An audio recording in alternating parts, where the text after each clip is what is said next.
It all begins with the threat of imminent danger hanging over everyone. People face hunger, discrimination, and constant murders on the streets. In the midst of war, the protagonist laments that his weak country has become a true hell. But his weapon fails at the decisive moment. Several rifles fire at him all at once. He ends up being hit by several shots in the back. The boy feels that his life has ended along with the fall of his country, as everything darkens around him. Suddenly, he opens his eyes and sees a bright light appear. A mysterious, glowing hand reaches out towards you. He holds the golden hand and feels his body being taken over by a bright energy. With that, the protagonist has just been resurrected. When he truly opens his eyes, he finds himself in a whole new world. He has been living in this new reality for exactly 3 years. Pluto wonders if he's been given a second chance to fix his old life, knowing that the big day has arrived. On the day of the awakening ceremony, the teacher asks the students, who are extremely anxious, to remain calm. He shouts for everyone to go to the sports field, warning that this moment will define each person's life. The world changed completely when dungeons and terrifying monsters appeared everywhere. Humanity fought back to awaken classes ranging from rank C to rank S. Pluto knows that, in this new world, a person's class is the only thing that really matters. Luna Veramont, the heiress of a powerful family, has just awakened the S-rank class of Saint of Purification. The students comment in surprise that she scored 95 points on the talent assessment, something extremely rare. A girl excitedly shouts that it's finally Pluto's turn, leaving her bespectacled friend confused because she doesn't know him. The announcer finally calls Pluto's name to be the next to introduce himself. He walks confidently, known for having 200 talent points, the highest record in the city. Luna walks past him on the stairs and stares at him intently. She walks past him and whispers, asking him not to disappoint her. She notices that he remains silent as usual and simply watches him walk away. The crowd enthusiastically chants Pluto's name as he approaches the altar. Pluto is instructed to place his hand above the floating sphere to initiate the awakening. The academy instructor proudly thinks that having someone with so much talent there is a great blessing. The instructor reminds Pluto that if he manages to awaken an S-class hero, he will have a guaranteed spot in the Great Blue Dragon Guild. This is simply the #1 guild among the top 5 in the entire country. Securing this position means having the power, status, and glory that every professional dreams of achieving. Most importantly, the Blue Dragon Guild was created by the government itself, functioning as the official military force. In his previous life, he was just an ordinary soldier from a weak nation who ended up dying tragically. This time he is determined to protect the country and become the strongest man in the whole world. A gigantic light explodes from the sphere, making the students believe that it is definitely a Class S. Pluto is shocked to see the result of his awakening unfold right before his eyes. Luna and the instructor are also perplexed and speechless by what they are seeing. A terrifying shadow of skeletons emerges behind Pluto, revealing that his class is Necromancer. An absolute silence takes over the entire place as purple energy envelops it. A student finds that incredible, but her friend warns her that Necromancer is the worst rank C class in existence. Pluto is devastated and wonders where he went wrong to get such a weak class. His status screen clearly shows that he is a rank C Necromancer with level 0. The instructor crosses his arms in disappointment, grumbling that he had high expectations for the boy, seeing that his ability only allows him to summon a skeleton every 30 minutes. He fears he is doomed to failure. Suddenly, system alerts inform you that your invocation restrictions have been removed in an unprecedented way. He realizes that, without the normal class limitations, he can use his 10 mana to summon 10 soldiers at once.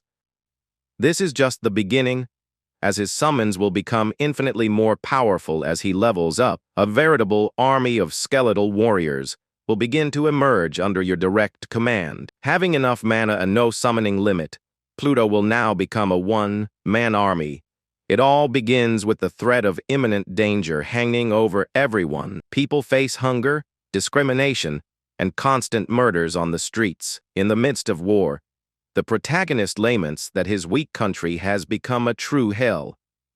But his weapon fails at the decisive moment. Several rifles fire at him all at once. He ends up being hit by several shots in the back. The boy feels that his life has ended along with the fall of his country. As everything darkens around him, suddenly, he opens his eyes and sees a bright light appear. A mysterious, glowing hand reaches out towards you. He holds the golden hand and feels his body being taken over by a bright energy. With that, the protagonist has just been resurrected.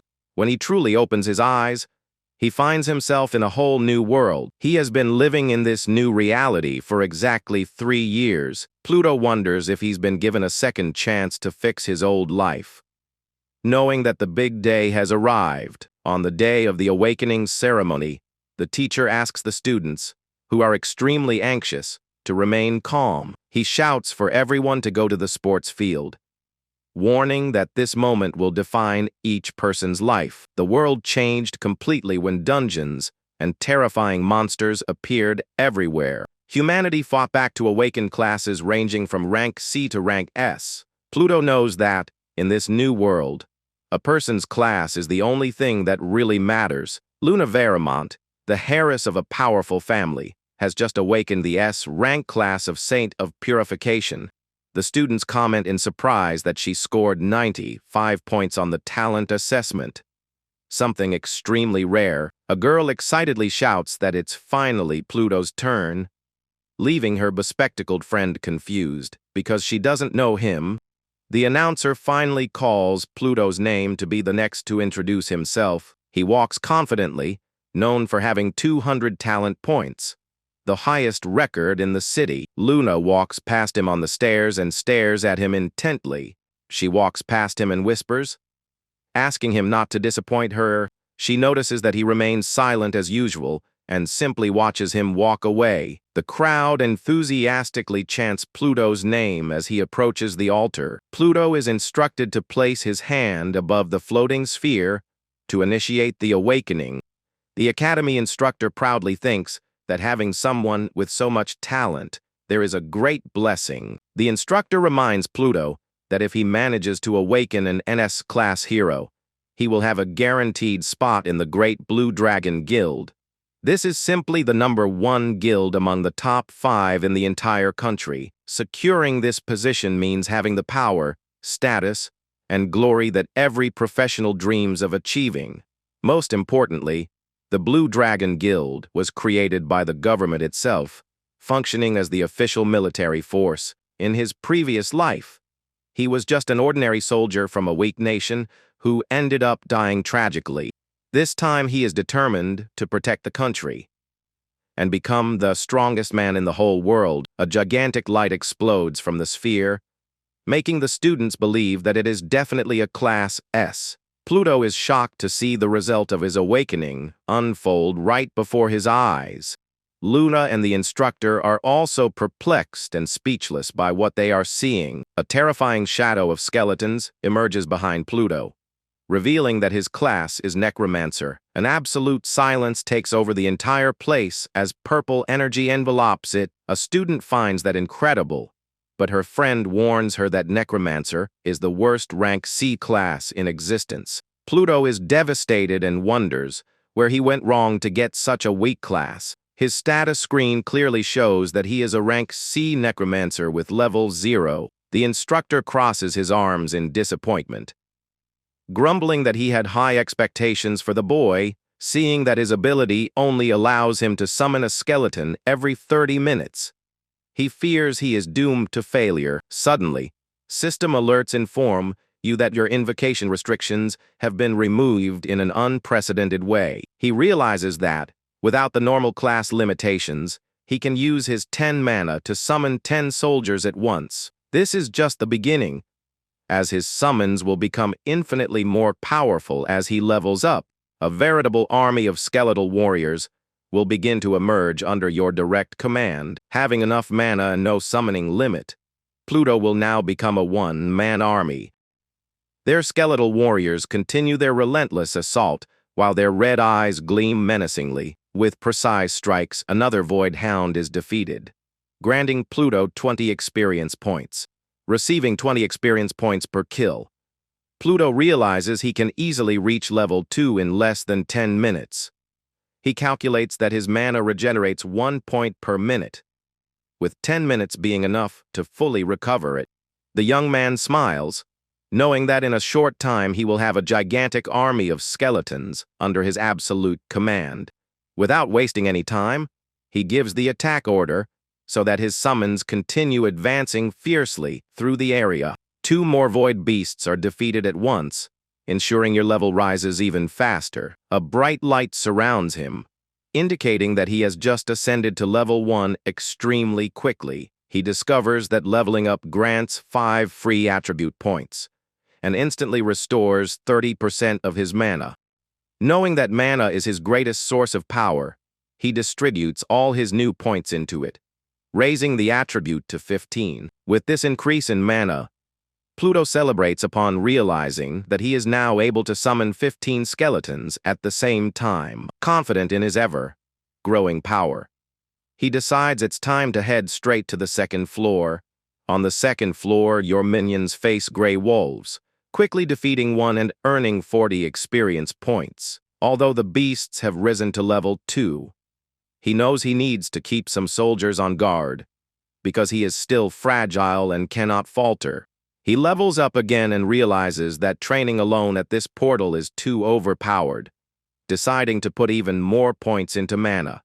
With 20 mana, he realizes that this cycle of summoning more soldiers to level up quickly and get more mana is perfect. As he ventures deeper into the area, he encounters level 4 mud horses and notices that the monsters are getting stronger. One of the wild horses with red eyes stares at him from afar, snorting aggressively. Pluto smiles, knowing that these horses are just easy experimentation fodder, and orders his lackeys to take them down immediately. One of their bone warriors leaps and delivers a devastating blow to the head of one of the wild animals. The mud horse is finished quickly, granting Pluto another 40 experience points cleanly. He notices that the enemy attack has increased enough to destroy some of his soldiers, but he doesn't pay much attention to it. After all, bone soldiers are the only thing he has in abundance, summoning a terrifying total of 30 minions all at once. With this veritable army, the wild horses are completely massacred one after another without having a chance to defend themselves. Thanks to the massacre, he reaches level 5 incredibly quickly and discovers that a new restriction has been lifted.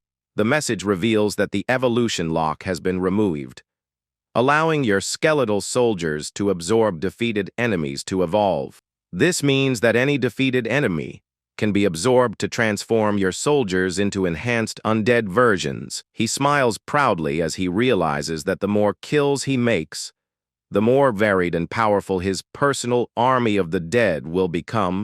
He realizes that this incredible hidden power essentially transforms him into the true king of the underworld. He reminds us that necromancers gain new techniques every 5 levels and bestows upon us their new ability called Gunpowder Skeleton. Finding the concept of skeleton bombardments brilliant, because they deal area damage, he can hardly wait to test them in the level 5 test. Right ahead appear the level 5 blackback beasts, horned creatures that seem very difficult to take down in the normal way. Pluto assesses that conventional weapons would take too long to cut through that thick skin, making it the ideal test for his new explosive skeletons. With a snap of his fingers, he activates the ability and transforms one of his ordinary skeletons into a warrior engulfed in flames.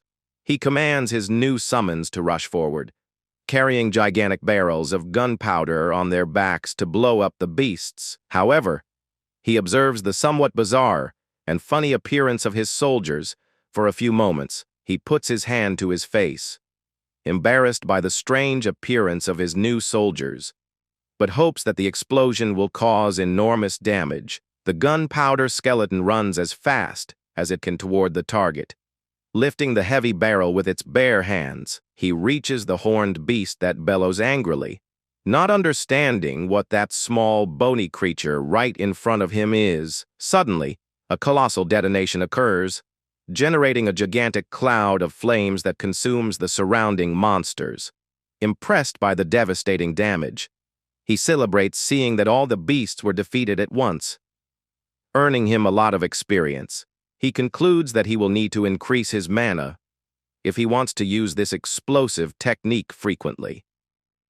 So it's time to look for new mage equipment. Pluto realizes that although he gained a lot of experience and skills, that particular test didn't drop any useful items. Deciding to buy items at the school store, he exits the portal and comes face to face with the teacher who was waiting for him. Completely stunned, she is shocked to see that he came out of there completely unharmed and managed to reach level 5 in just 1 hour of training. She concludes that Pluto is far more powerful than he appears due to his immense talent, deciding to report the incident to the director immediately. Director Julian Kingsley appears quite annoyed at being interrupted amidst all the accumulated paperwork after the ceremony. When she says it's about Pluto, he rages at being called to deal with a mere C-rank student instead of the elite, higher-rank students. She seriously questions him about how a level 0 Necromancer could reach level 5 in just 1 hour in that testing dungeon.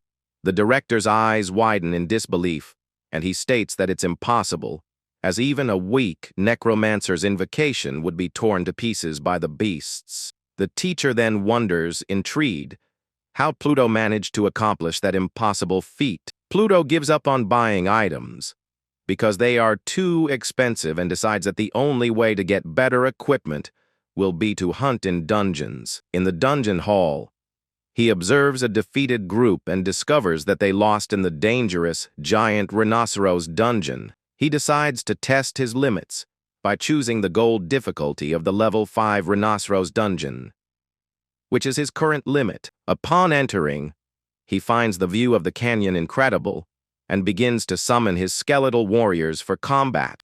His plan is simple: defeat the dungeon boss to obtain rare equipment using his 35 mana. With his high mana and natural regeneration, Pluto can now maintain an infinitely growing number of skeletons. He advances against the level 5 rock rhinos, confident that he can defeat them with almost no losses. One of their summons pierces the beast with precision, granting the protagonist an additional 50 experience points. Suddenly, an even larger rhinoceros rock comes running up and lets out a cunning roar that makes everything tremble. The giant monster advances, crushing everything in its path and easily destroying some of the skeletons that were trying to stop it.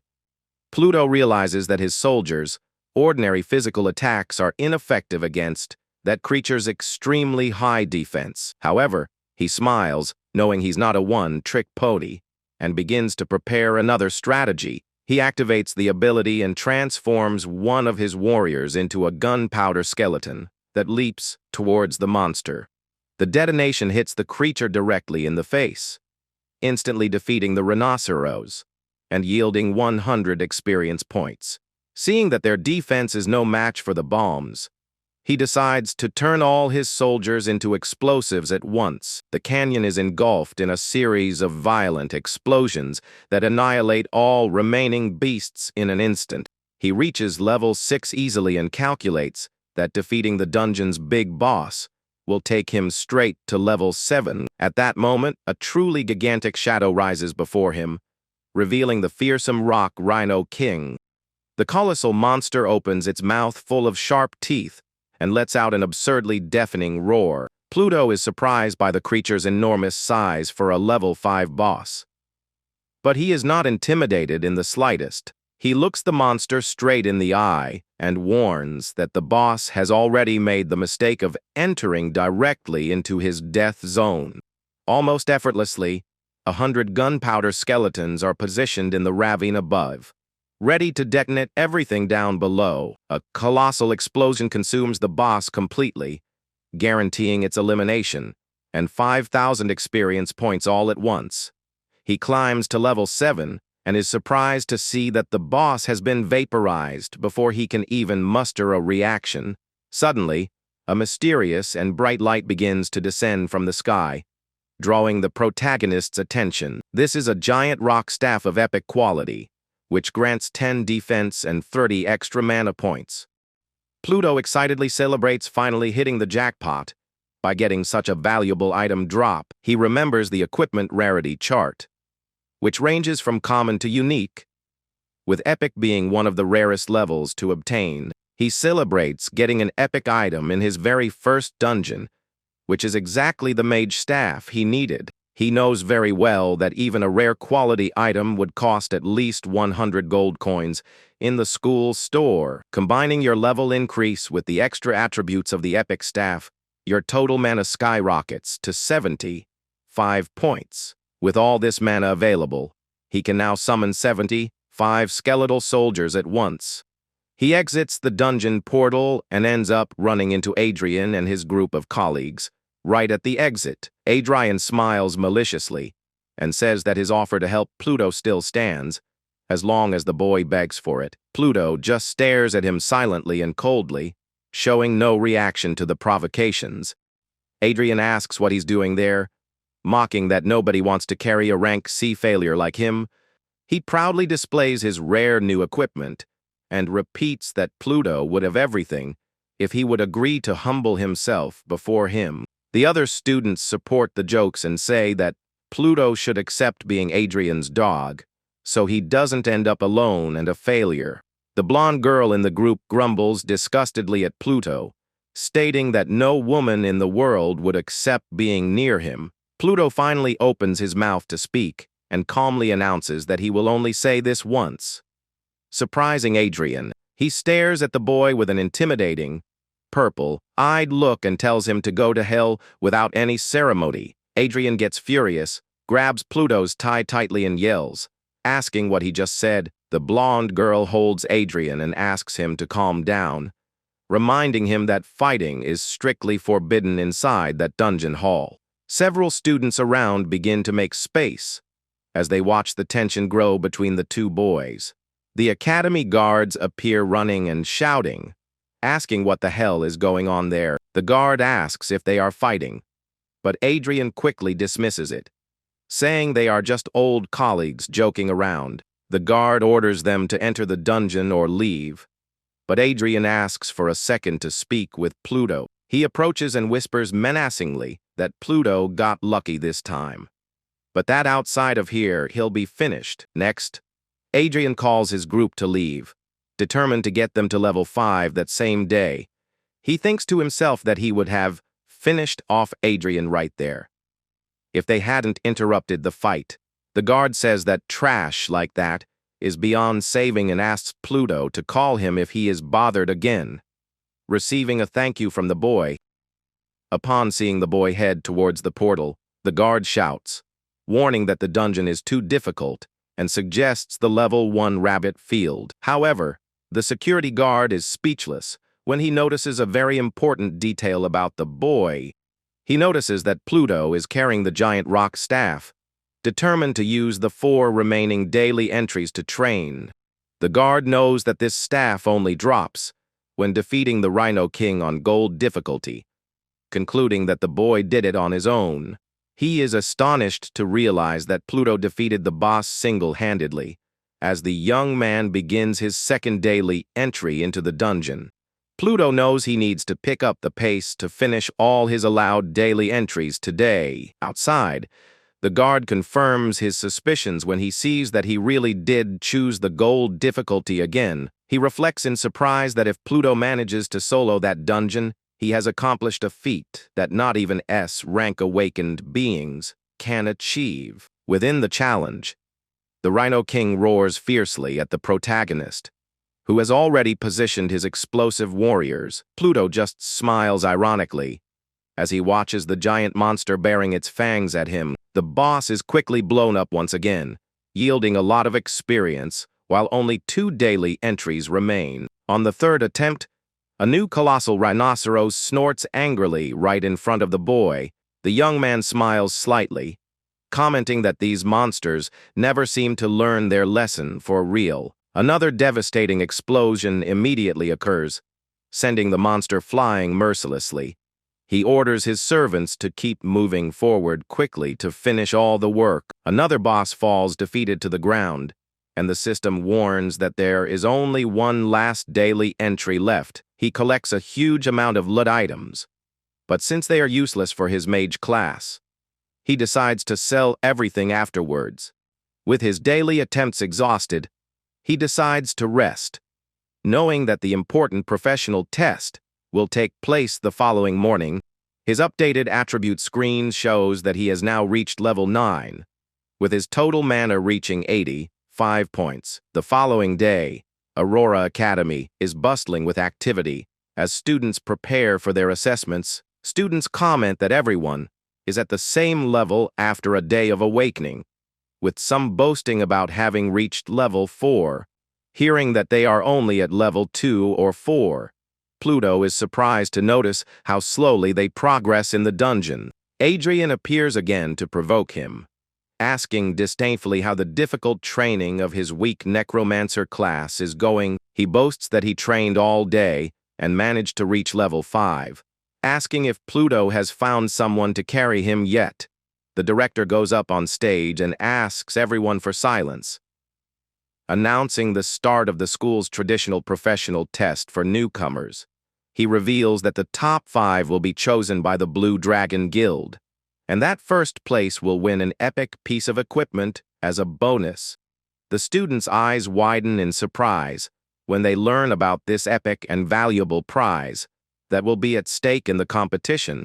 The director introduces Elder Aaron Crowley, one of the most experienced mages in the Blue Dragon Guild, known for having infinite mana. He explains that each student will enter a room and have 30 minutes to defeat the continuous invocations created by Crowley. The powerful elder prepares himself with focus as a blue aura of mana begins to envelop his entire body. Some students are in despair because they are below level 5, knowing that the powerful elder has a level higher than 70. Crowley asks for calm and explains that he will lock the level of his invocations at level 1, stopping the test if anyone feels overwhelmed.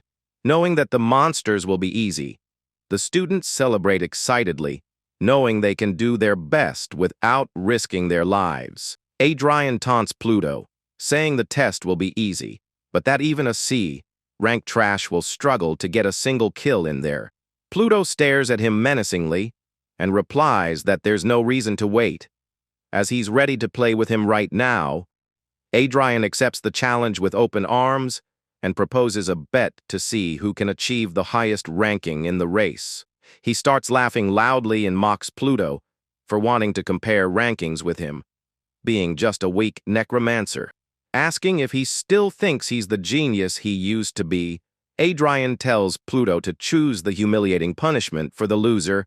Adrian suggests that the loser crawl around the school on all fours, imitating a dog, and the protagonist agrees to the punishment without even blinking. The principal finally announces to the large crowd of students that the freshman competition is officially beginning. He instructs all students to immediately proceed to their respective testing rooms. The director informs Elder Crowley that everyone is ready and that the teleportation system is active to begin the test. The Elder activates his powerful 75-level bronze summoner magic, causing the magic circle to glow intensely. A luminous circle is projected onto the floor directly in front of Pluto inside his private testing room. He watches intently to see what will emerge. From that brilliant circle of the Elder's invocation, he encounters level 1 bronze soldiers who have just appeared armed with long combat spears. Wielding his powerful new staff, Pluto decides to test the strength of these statues against his own skeletal warriors. The bronze opponents launch an attack, advancing swiftly and pointing their spears towards their defenses. Pluto gives the order to attack, urging his skeletal warriors to charge headlong into the bronze enemies. The sound of metal echoes through the testing room as the two forces exchange violent sword blows. He notices that the bronze statues break easily and reflects that it would be quite difficult to defeat them if he still had the old limitations of a lackey. Crowley notices with surprise that someone has already defeated the first of his bronze soldiers, and decides to increase the number in his room. In Pluto's room, more bronze warriors begin to appear from all sides through the Elder's magic, but the protagonist knows that even with so many enemies emerging, only 5 of his own henchmen can handle the job. He manages the fight by pitting one skeleton against 2 bronze ones, keeping the combat fast, paced and under his complete control. The Elder is shocked to realize that 10 of his bronze soldiers have been eliminated almost instantly. Crowley praises the school, saying it has talented students, and the principal is impressed to see someone earn the veterans' respect. The director then immediately orders them to open the overall scoreboard and reveal who is leading the score. His eyes widen and he lets out a cry of astonishment upon discovering that Pluto is the one in charge. The scoreboard shows Pluto in first place with 15 points, while the second-placed player has only 5, and Adrian is in 4th position. The teacher comments, impressed, that the boy's score keeps rising with each passing second. In a few moments, the scoreboard updates and shows that the boy's point count has already surpassed 20. 3 kills, the principal shouts, not understanding how this is possible, and the teacher takes the opportunity to ask if he finally believes her now. He wonders, perplexed, if Pluto was able to overcome the limitations of his weak class simply by possessing 200 talent points. Crowley recalls that at his peak, he only had 99 talent points. Realizing that the young man is a true diamond in the rough, determined to test the boy's maximum potential, the Elder decides to give him a little push and release even more mana in the test. Meanwhile, Pluto walks calmly, believing that 10 bronze soldiers pose no threat compared to the rhinoceroses, but he stops and glances sideways as he feels a strong surge of magical energy suddenly surge from right behind him. Pluto is quite surprised to find a colossal number of bronze soldiers that have just appeared in the room. He notices that the density of enemies in the room is now at a completely unusual level. A veritable sea of bronze warriors surrounds their small group, creating a situation that would be a nightmare for any novice. However, he smiles slightly, knowing that if the challenge is based on the number of soldiers, he has the perfect advantage. Pluto summons 30 skeletons at once, and prepares to finally show which of the 2 armies is the most powerful there. In Adrian's testing room, the boy uses his giant axe to fiercely strike the bronze statues that appear. Panting, he boasts of having already defeated at least 12 enemies. Believing that Pluto will never be able to reach his score, he remembers with pride when his talent assessment gave him 77 points on the test he took 2 years ago. Back then, everyone fawned over him because 77 points would surely guarantee him one of the best rank classes in the country. But his smile vanished completely when it was announced that Pluto had earned 200 talent points.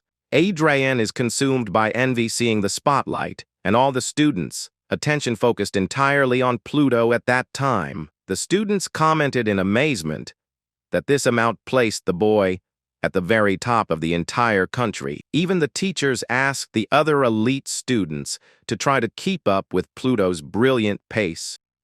He hated that criticism for refusing to accept that there was someone far superior to him at school. As the heir to the prestigious Blackwood family, one of the largest in the city, he refused to be surpassed by anyone else. Adrian was furious at having to compete for space with what he called a broken orphan, vowing to surpass him at all costs. Back in the professional test, he attacks the statues with all the strength of his arms, covered by his red armor. He grins madly, saying that his Berserker Knight class will crush the pathetic Necromancer.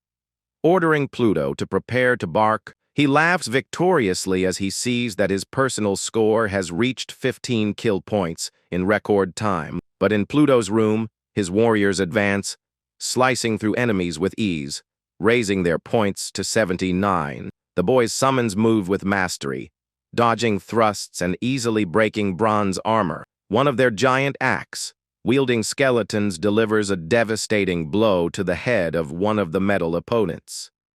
With a violent impact, more enemies shatter, allowing Pluto to reach an incredible score of 100 points on the test. He notes that he started with 30 soldiers and now has 16, understanding that in battles of this magnitude, some losses are inevitable. Not wanting to leave any openings, Pluto raises his staff to summon new minions to replace the fallen ones before more enemies appear. Seeing his mana drop by half, he curiously wonders why the number of monsters appearing in that room has suddenly increased. In the control room, the director shouts in shock that Pluto broke the all-time record of 97 points in just half the time. Crowley is very impressed to see 100 of his soldiers destroyed, which is equivalent to facing a difficult level 5 boss.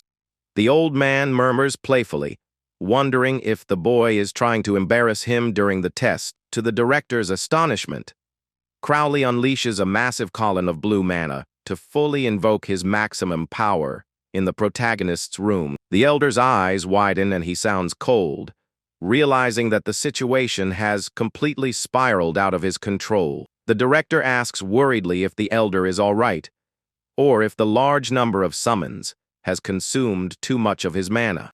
Crowley replies that he could summon 10,000 soldiers without even breaking a sweat, prompting the director to question the reason for the concern. He confesses that he got too excited during the test and ended up sending an absurd number of monsters to the leader's room. The elder warns seriously that the boy may be in real danger of losing his life inside. In the room, Pluto looks at that giant metal army and wonders to himself what he did wrong to the elder. Although he only wanted to observe the ordinary fight, he notices that he will need to resort to his heavier techniques. At once, with a snap of his fingers, he prepares to activate his powerful gunpowder skeleton ability. The system confirms the conversion, and your regular soldiers begin loading the burning explosive barrels. A veritable squadron of bone bombs advances at full speed towards the bronze army. Pluto firmly commands that his invocations reduce all those statues to dust at once. Suicide bombers run swiftly behind their shield bearers and launch themselves directly against the enemy ranks. In the control center, the desperate director begs the elder to immediately undo the invocations in Pluto's room. Before it's too late, the teacher watches the screen intently, noticing that the score has suddenly begun to change drastically. She quickly extends her hand and shouts for them to wait before making any hasty decisions. The director rages, asking why wait when the boy could end up being torn to pieces in a few minutes in there. Without saying anything, she simply points firmly with her finger towards the student ranking screen. Pluto's score simply skyrockets, going from 201 points to almost 300 in an unbelievable way. In a few seconds, the count registers the incredible mark of 350 kill points. The principal is completely speechless and wonders if the student inside that room is really Pluto. Crowley thinks that if a newly awakened novice has all this power, with the right training, he could save the entire country in the future.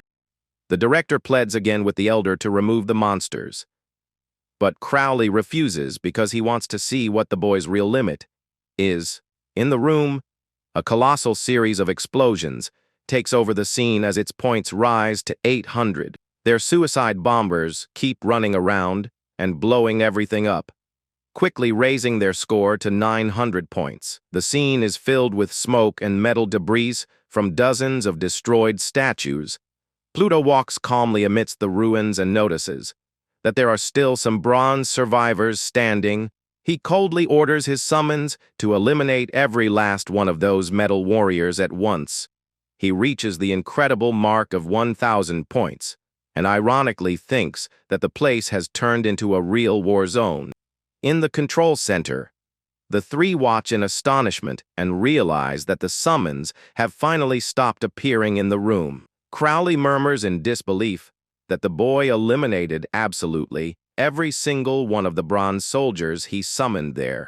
The director enthusiastically asks if he should bring the boy to him after the test, but the old man surprises him by refusing.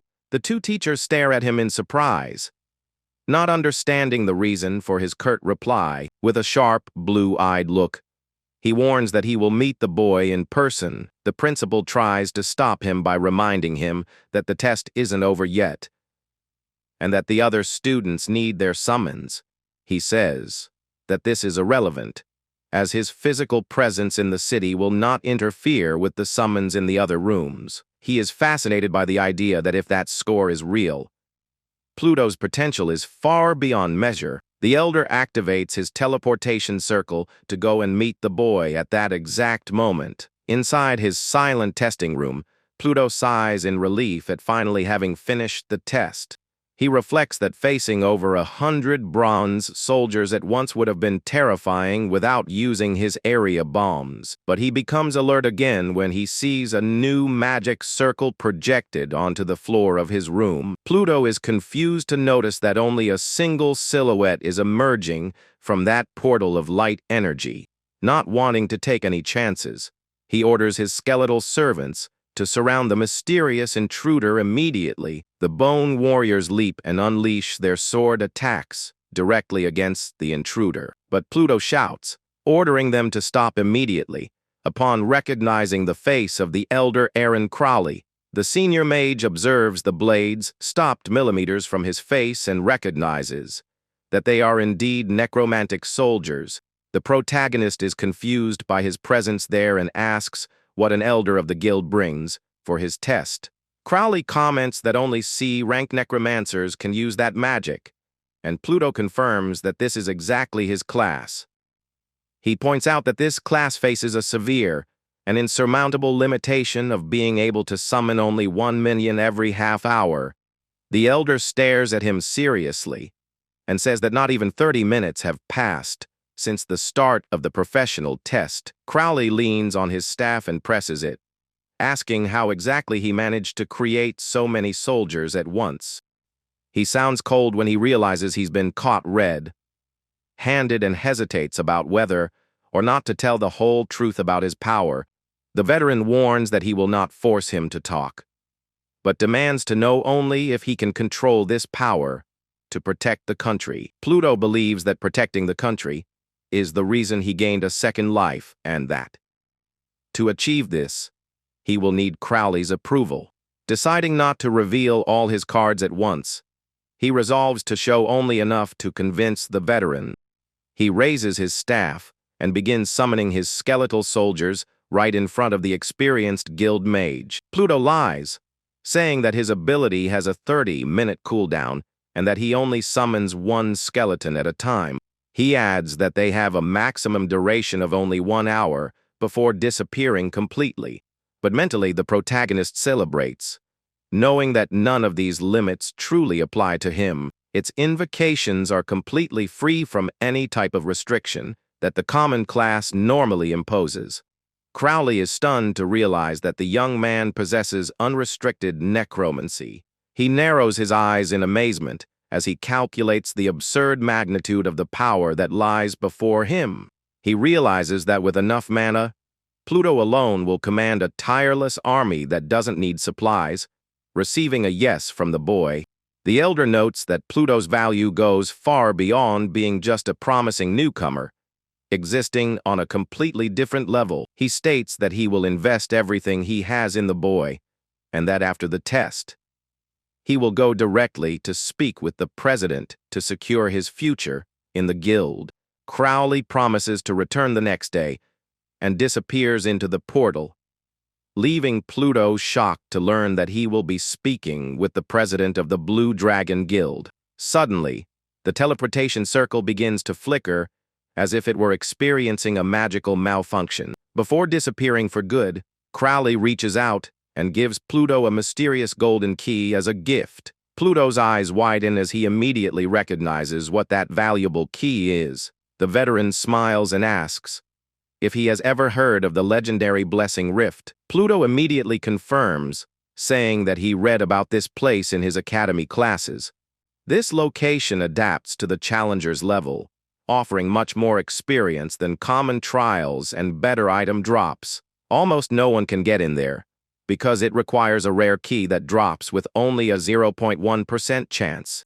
Pluto is very surprised to realize that the Elder is about to give him such a valuable item for free. The veteran simply stares at him with a serious and confident look, confirming his true intentions. He places the key of blessing in the protagonist's hand, which serves to open the special portal only once. Then, Crowley finally disappears through the teleportation portal, leaving Pluto alone holding the valuable item. The boy keeps the key, determined to break into that special crack. As soon as he finishes the official academy exam, the director announces from the podium that the 30 minutes are up and that the professional test is officially over. Adrian leans his weight on his sword, completely exhausted and panting after fighting with all his might in the test. He looks at the pile of broken bronze armor around him and takes pride in having destroyed so many statues. The blonde boy smiles, convinced that he has defeated about 40 enemies. Believing he has secured first place in the school, the announcement tells everyone to leave their testing rooms and gather in the courtyard for the release of the official results. The academy courtyard is packed with anxious students whispering and commenting on each other's performance on the test. Some commented that the statues were difficult, saying they only managed 15 kills, while others defeated only 7. Adrian searches for Pluto among everyone, wondering if the boy ended up running away out of shame from their bet. But he soon spots Pluto walking calmly in the distance and smiles slightly as he prepares to tease him. Adrian walks quickly with long strides across the grass, heading straight towards the protagonist. He grabs Pluto by the tie again aggressively and angrily comments that he has a lot of nerve showing up there. Pluto completely ignores the taunt and simply keeps his fist clenched, guarding Crowley's blessing key. Adrian provocatively asks if he's ready to start barking like a dog in front of the whole school, as agreed. The blonde man grins cruelly, saying he can't wait to see his rival crawling on his knees on the patio floor. The director's voice echoes, asking for silence to begin the official announcement of the results of the professional rookie test. He informs the audience that he will only announce the 5 highest grades on stage, and that the others should consult their respective teachers. He announces that Tristan came in 5th place with 39 points, leaving the students shocked by the high level of difficulty of the grades. Adrian whispers, convinced that his grade was much higher than that, while Pluto just calmly observes. Adrian finishes in 4th place with 41 points and celebrates by ordering Pluto to go bark on all 4s. But the protagonist warns that the announcement is not over. Adrian scoffs, saying that a Necromancer would never reach the top 3, when the director announces Luna in 3rd place with 77 points. Luna celebrates happily, while the students whisper, not understanding how a saintly support class managed to score so high. Colin is announced in 2nd place with 90 points and angrily complains about being in an S combat class and not being in the top spot. The principal takes a deep breath before reading the paper and announcing to the entire school the grand winner of that edition of the tournament. Julian Kingsley loudly announces that Pluto is in 1st place with 1,000 points. The entire courtyard falls into complete silence as the students try to process the shocking information. The students start screaming in disbelief, since the Academy's previous record was only 97 points. Luna and other students wonder how a boy in Class C managed to achieve such a high score. Colin is outraged and calculates that Pluto would need to defeat more than 33 enemies per minute to achieve that. Adrian panics completely and stammers, unable to understand how his rival reached this milestone. He is completely paralyzed with shock when faced with the reality of the result. He leans on Pluto, trembling with fear, and repeatedly wonders how this is possible. Pluto simply looks back calmly and informs his rival that he has lost their bet. Adrian accuses Pluto of cheating, saying that a rank C player couldn't do that. But the protagonist asks if he's going to chicken out. The students start gossiping about the bet and laugh when they realize that arrogant Adrian will have to bark in public. Desperate at the impending humiliation, Adrian takes a step back on the grass and ends up falling on his backside. Fallen, he shouts angrily, pointing his finger and insisting that a C-rank necromancer could never achieve a score like that. The other students start mocking Adrian and tell him not to be a sore loser, because a bet is a bet. Director Kingsley announces that the first-place winner will receive an epic quality set of equipment from the Blue Dragon Guild. Called to the stage, Pluto walks calmly and tells Adrian that he won't waste time with trash, ordering him to get out of his sight. The students think Pluto was too nice, while Adrian yells from the floor, promising he'll surpass him because he's an A-rank student. He becomes furious and vows to himself that he will make the protagonist suffer 100 times worse, and that he will even kill him. Pluto continues walking backward, but senses the murderous hatred directed at him. He turns slightly and releases a dark and frightening skull aura to intimidate his rival. Feeling the overwhelming pressure of that aura, Adrian recoils in panic and screams in pain, falling backward. The boy simply ignores the scandal and looks ahead again indifferently. He calmly climbs the stairs of the building under the watchful gaze of the other students at the academy. At the top, Director Kingsley warmly welcomes him and congratulates him on the excellent result obtained in the test. The director explains that the Blue Dragon Guild has prepared 3 different epic equipment options for him to choose from since his class was still listed as undetermined in the records.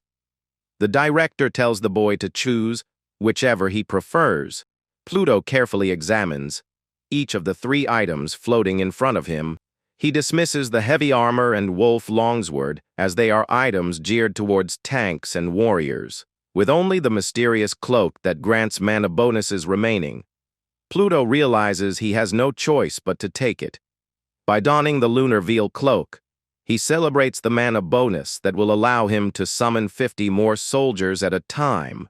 The director raises Pluto's arm and officially declares him the grand champion of the Aurora Academy's freshman test.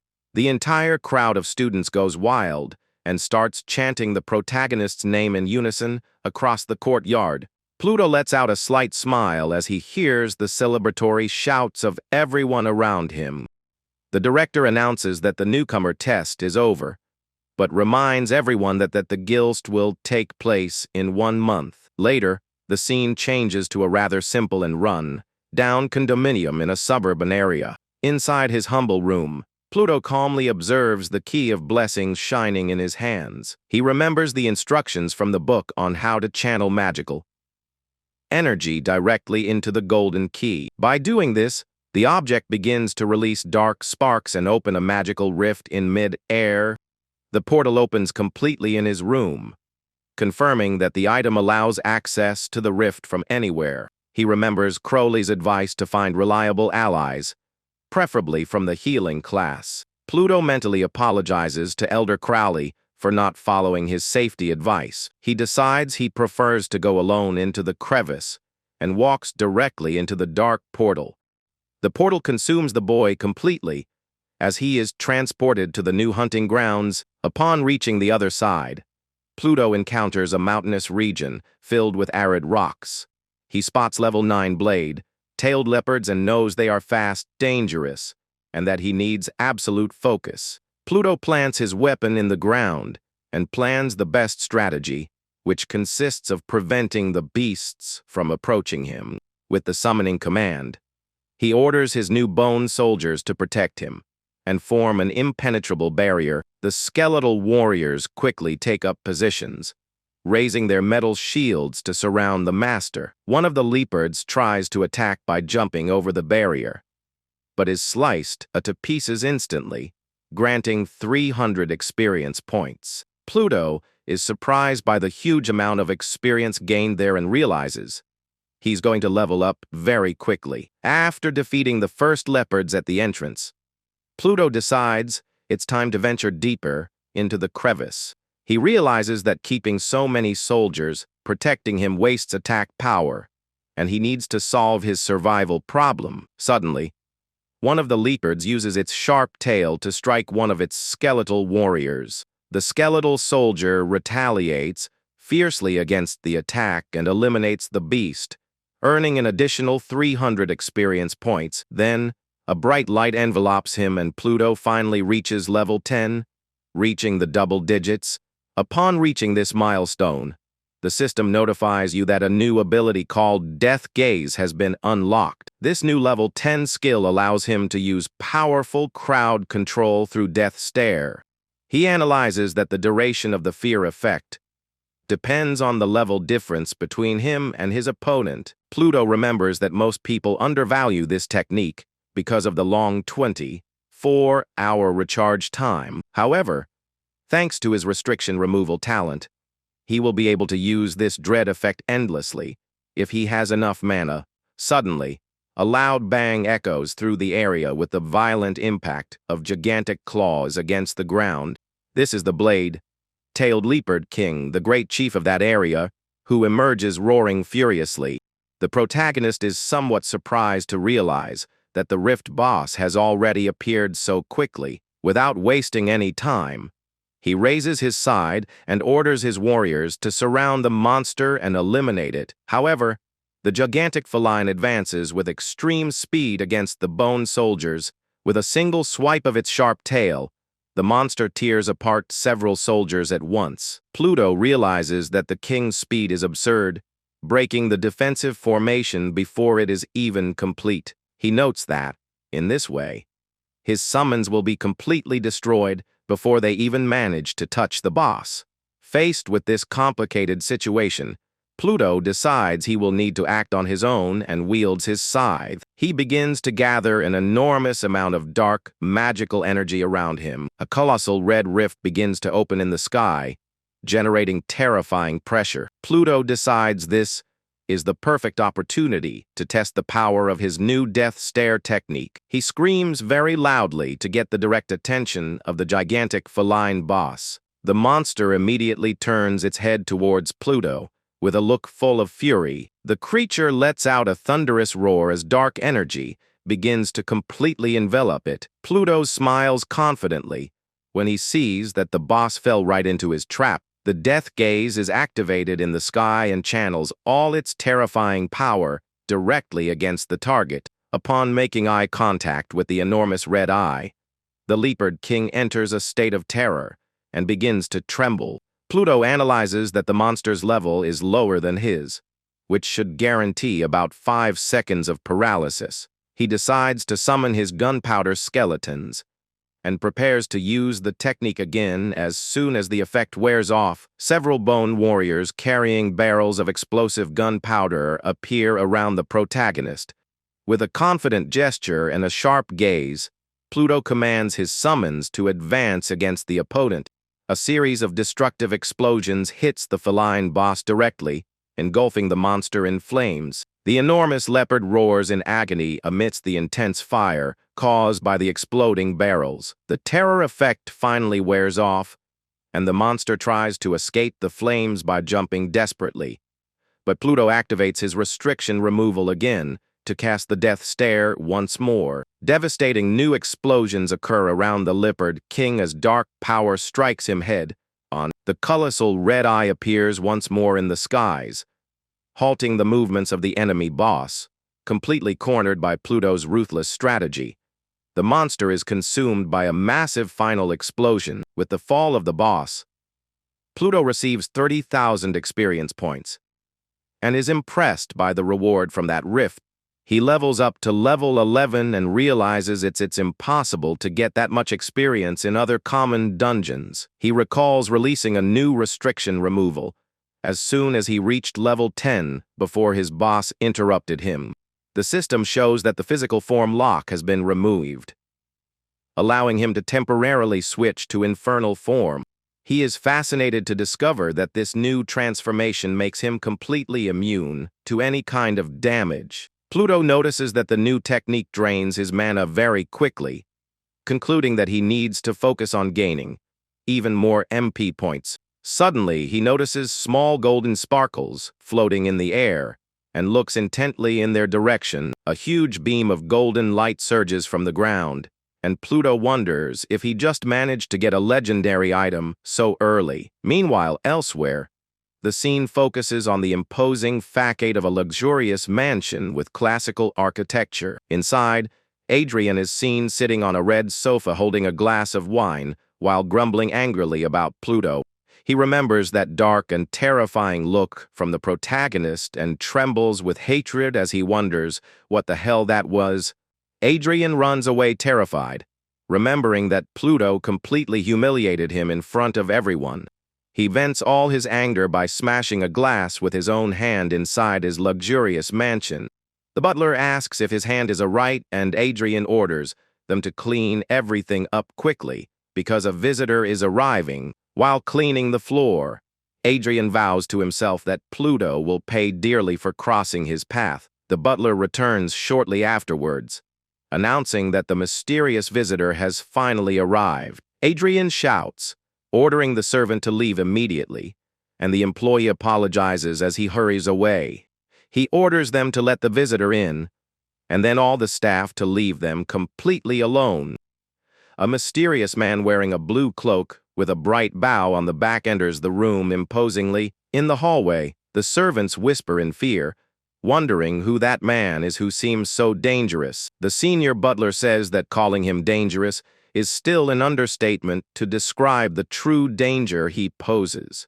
He reveals that the man has already completed 33 assassination contracts and can kill targets from miles away.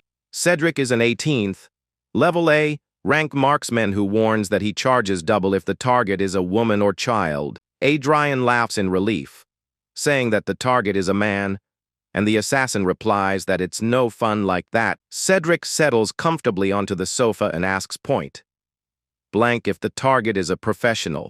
Adrian is completely shocked and stammers as he asks how the killer managed to guess that. Cedric responds with a cynical smile, which is obvious because Adrian himself is also a professional fighter. Adrian says that if an A-rank opponent needs help eliminating an enemy, that enemy can only be an S-rank opponent. He tenses up and reveals, sweating profusely, that the boy's actual class is only that of a Necromancer. Cedric asks if it really is that garbage class that takes half an hour to summon a single skeleton. Adrian awkwardly confirms as the killer begins to chuckle sarcastically at the response. His laughter is getting louder and louder, making Adrian extremely uncomfortable with the situation. He finds it hilarious that an A rank would hire a professional assassin after being defeated by a C rank necromancer. Adrian tries to justify himself by shouting that the boy leveled up too quickly and came first in the rookie test. Cedric immediately stops laughing upon hearing about the Blue Dragon Guild and admits that this complicates things. Adrian swallows hard, nervous as he realizes the situation has taken a serious turn, and asks what he means.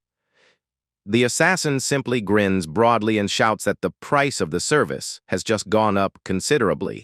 Adrian sighs in relief and tells him not to worry about it, because money is not a problem for him. The assassin is satisfied and asks only for a photo with basic information to help him find the target. He flashes a macabre smile as he grimly promises to end the boy's life without mercy.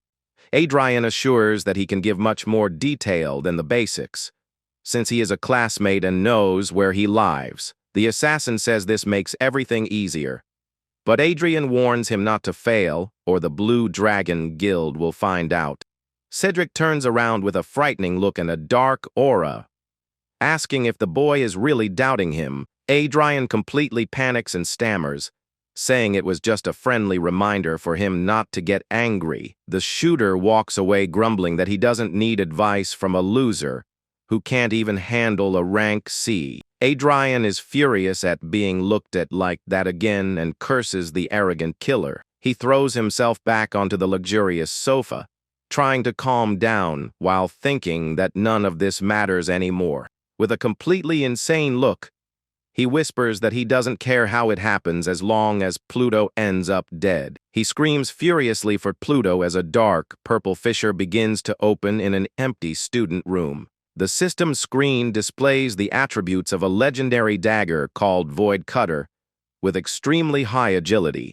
Pluto examines the item and realizes it's useless for a mage, but decides to keep the legendary dagger to sell later. He mentally thanks the elder Crowley for the key to the rift that gave him great abilities and 2 new levels. The young man decides it's time to go home and rest, since he has a very important meeting the next day. The purple dimensional portal opens, with a loud noise right in the middle of the protagonist's dark room. The boy takes his first step out of the dimensional rift and steps back onto the firm ground of his dormitory. He looks around and comments aloud that the tiny room looks like a real cage next to the crack. Suddenly, the bedroom window is completely shattered by a powerful beam of bright blue energy. The surprise attack pierces the young man's chest, who barely has time to react to the speed of the shot. Pluto's body falls heavily onto the bedroom floor, amidst the shards of glass from the window. From atop a distant building, the assassin observes everything with his gleaming bow and declares the target eliminated. In the Blue Dragon Guild office, the leader is shocked to learn about the 200 talent points obtained. The elder confirms and recalls that the leader himself became a legend in the country by achieving 120 points. He adds that a young person with so much talent can completely change the destiny of the country if he is well trained. Curious about the revelation, the guild leader immediately asks what class this new prodigy belongs to. The elder Crowley responds directly that the young man has awakened the Necromancer class. A tense silence fills the large office as the leader processes this unexpected information. The leader considers that rank C classes usually have a very low potential for advancement over time, but Crowley interrupts, saying that's exactly the point because the boy brawl the boundaries. The guild leader listens intently with a sharp, serious look in his eyes as the unbelievable revelation unfolds. Crowley enthusiastically reveals that the boy has achieved the ability to summon without restrictions. The warrior is shocked to realize that the boy can command an army of undead on his own if he has mana. When questioned about possible rare items, the elder assures that the young man only used an ordinary staff, completely impressed by the young prodigy. The man firmly declares that he needs to meet him immediately. Without wasting any more time, he impatiently asks where the boy is at that moment. Crowley replies that he gave him a special blessing key, and that the boy must be in the rift now.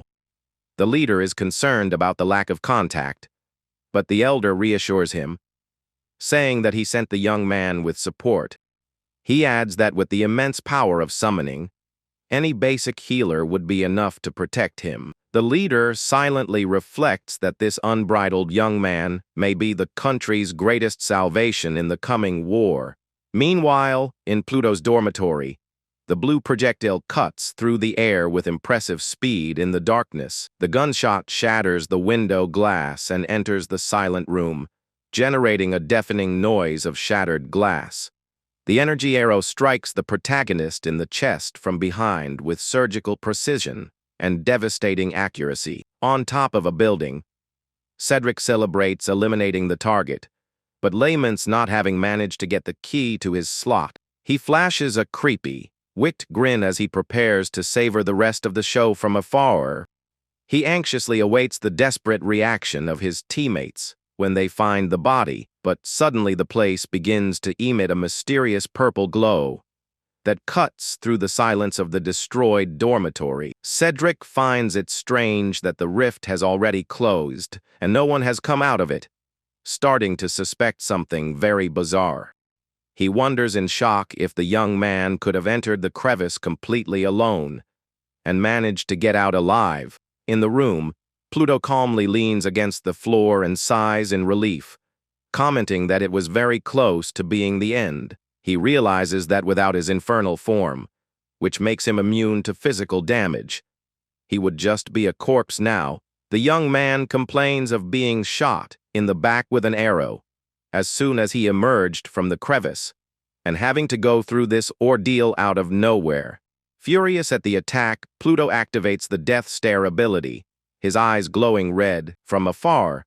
The shooter panics upon seeing the colossal red eye in the sky and swears he had hit the boy. Cedric tries to back away but desperately realizes that his body is completely paralyzed by the effect of terror.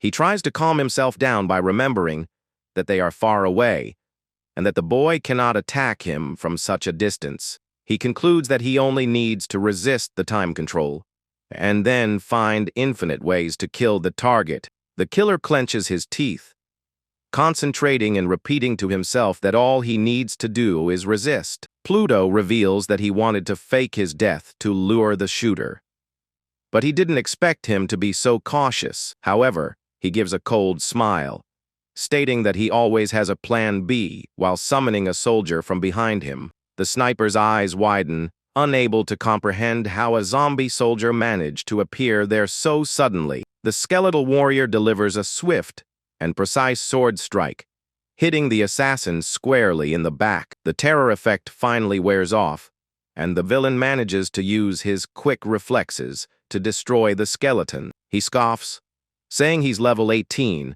and that a single simple skeleton would never break his defense. With the controller disabled, the shooter prepares his blue bow, promising to turn the boy into a sieve, but he suddenly widens his eyes in fright as he realizes that something terrible is about to happen. The enormous red eye shines intensely in the sky once more, applying the terrifying effect of the death stare. He despairs, trying to convince himself that necromancers take too long to summon each bone soldier. Pluto realizes that the enemy is of a much higher level, and that a single bone warrior would not be enough. However, he gives a confident smile, pointing his scythe as he remembers that he has infinite summons at his disposal. A huge cloud of purple energy surges around him as he activates the undead summoning technique. The shooter trembles in panic as he sees a colossal army of skeletons emerge around him without any restraint. The assassin realizes the boy ignored his attack and angrily concludes that Adrian lied about the enemy's level. With a simple command from their creator, dozens of undead receive the direct order to begin the hunt. The shadowy creatures emit terrifying shrieks as they race swiftly through the dark structures of the city.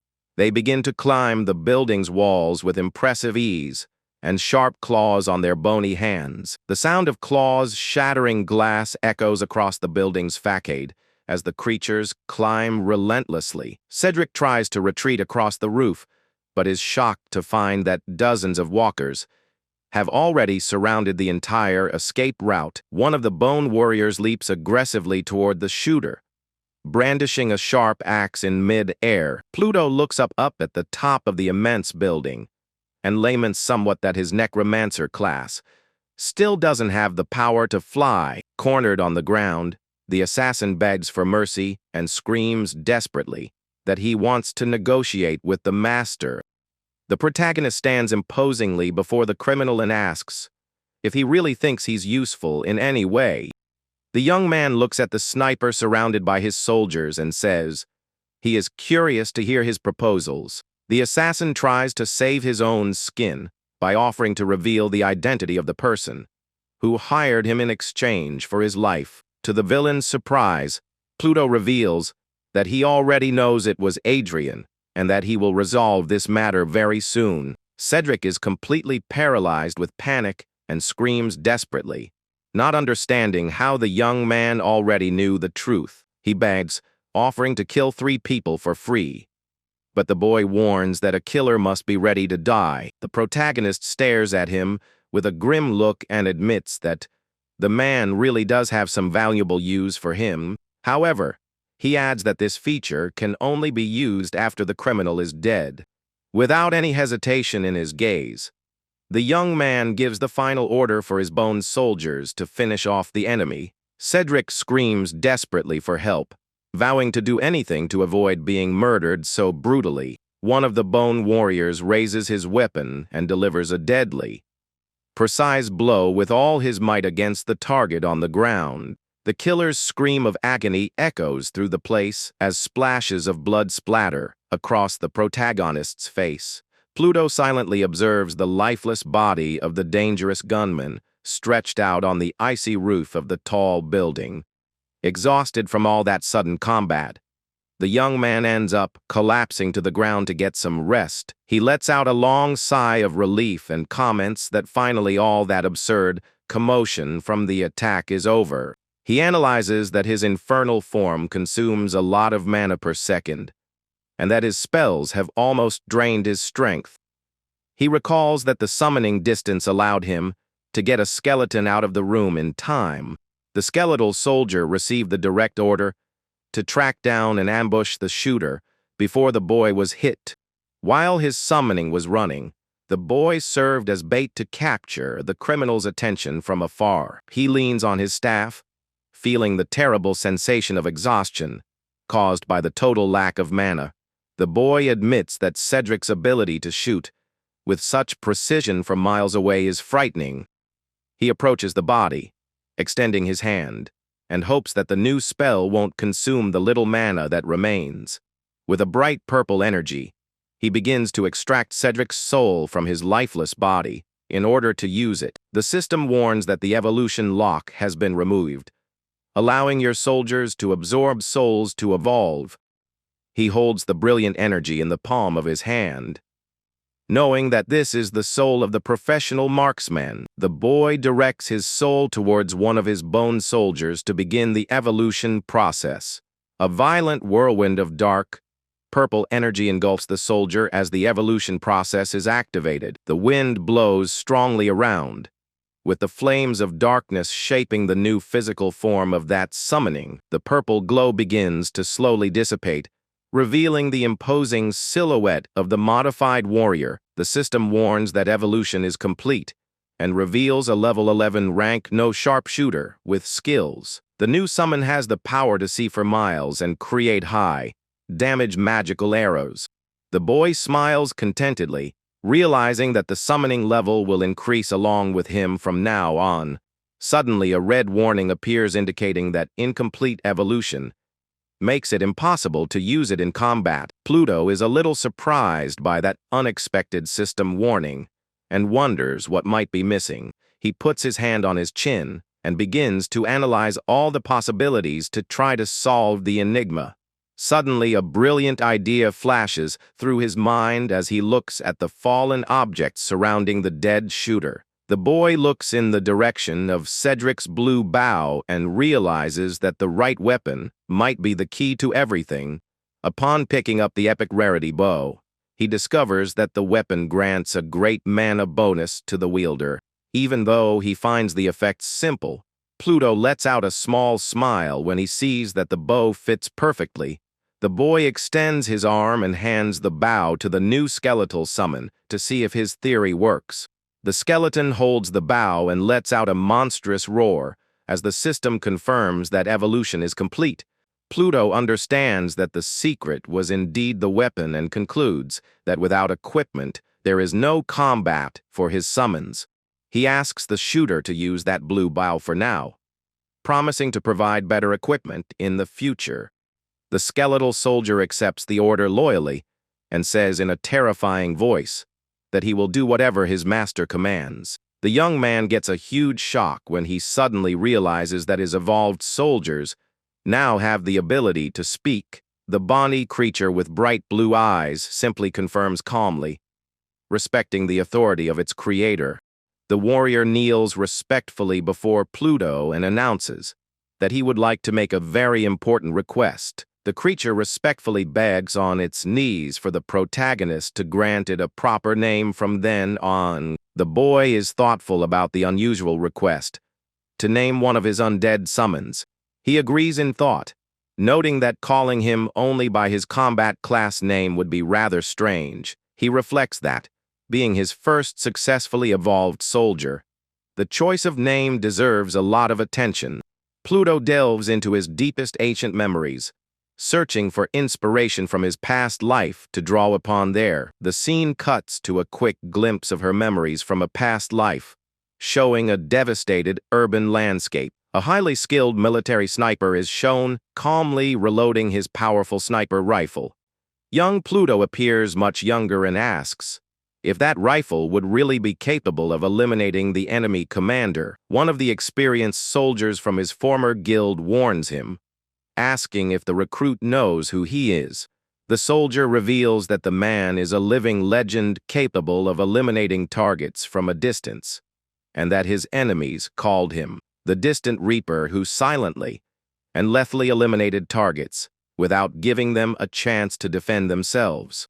The sniper's telescopic sight focuses on the enemy commander in the center of the courtyard, surrounded by his guards. The opposing leader shouts cruelly, ordering his men to eliminate everyone and show no mercy to anyone. However, the sniper's finger calmly pulls the trigger without trembling even a millimeter in front of the target. A deafening roar echoes through the devastated city at the exact moment the deadly projectile is fired. The bullet travels at high speed, cutting through the wind and hurtling straight towards the face of the terrified commander. The projectile cleanly pierces the enemy leader's head, generating a massive explosion of blood in the courtyard. The henchmen are in total despair, yelling for everyone to get down and find some kind of quick shelter. The young man is completely fascinated by the impossible shot made from kilometers away by the legendary soldier. He deeply admired the flawless technique of that relentless warrior who never missed a single shot. The boy approaches him, enthusiastically asking his name and requesting that he teach him shooting techniques. The man in the black hoodie gives a small, sideways smile and reveals that his combat code name is Archer. Back in the present, the protagonist emerges from his thoughts with a perfect idea shining in his mind. Pluto extends his hand toward the creature and declares firmly that from that moment on he will be called Archer. The skeletal soldier proudly accepts the new nickname, and his system record is successfully updated thereafter. The young man orders Archer to return to his summoning space, and the warrior dissolves into a purple mist. The system panel confirms that the protagonist now has one of the 5 evolved soldier slots filled. He realizes that the limit is very restrictive and concludes that each future development needs to be very well planned. Pluto is very relieved that he didn't waste this rare skill on weak or common monsters he encountered before. Suddenly, a bright green magic circle appears on the rooftop floor, startling the tired young man a little. He notices the teleportation glow and remembers the same spell used in the Academy's freshman exams. The elder Crowley emerges from the portal, revealing that the guild leader was very concerned about the boy's safety. The older man's eyes widen as he looks around the place and sees the traces of destruction and blood on the ground. He asks, terrified, what happened there in front of all those skeletal soldiers standing with the young man. The silence of the night returns to reign over the city as the two converse atop that tall, cold building. The elder tries to understand the story by asking if the young man was ambushed immediately after exiting the special rift. Pluto sweats nervously, realizing that if he took even a second longer to retrieve Archer, his secret would be discovered. When the elder asks where the recommended teammate is, the boy stammers, not knowing what to say. Crowley stares at him seriously and intently, immediately perceiving the deceit in the protagonist's behavior. He sighs impatiently and concludes that the boy ignored the danger warnings and decided to enter the crevice alone. The old man gives a sermon saying that his death would be a colossal loss, but the boy retorts that he would never die. Crowley notices the boy's arrogance and remembers exactly how impulsive the guild leader was in his youth. The young man tries to change the subject by asking why such an urgent visit is happening in the middle of the night. The man reveals that the leader found the situation critical and ordered him to be escorted to headquarters immediately. The elder informs them that the leader is already waiting for them and says they must leave immediately. Crowley assures that the guild's intelligence sector will take care of cleaning up the scene and pulling up the shooter's file. The young man becomes curious about the means of transportation and asks the elder if they are not going to use a magic portal. He explains that he does not belong to a space class, which prevents him from creating teleportation arrays at will. The elder explains that the previous portals were built by professionals, and he only has access to activate them.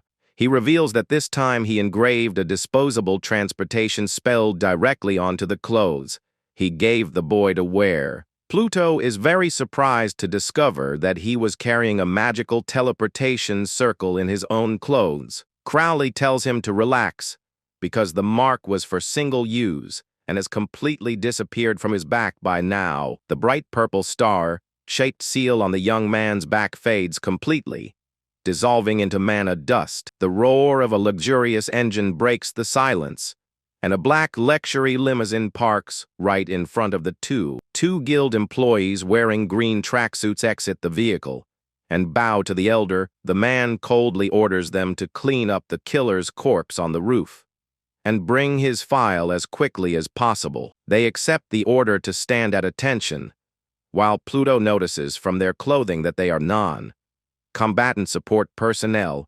Crowley hurries the young man, telling him to get in the car quickly, so as not to keep the guild's leader waiting. The luxury vehicle speeds off down the dark avenue, while the employees stay behind to begin the cleanup. One of the employees comments enviously that the deputy leader escorted that student straight to the main leadership office. The other reveals that he secretly used his skills to track down the class of that mysterious young man. He shocks his partner, who thought he was an S rank, by revealing that his class is actually a C-ranked necromancer. The man shouts in disbelief, saying that this is impossible since the guild requires at least rank B for basic positions. He assumes, terrified, that the boy detected his tracking instantly and forged false data to hide the level. The partner says that's impossible because even seasoned S-rank veterans don't notice when they're being scanned.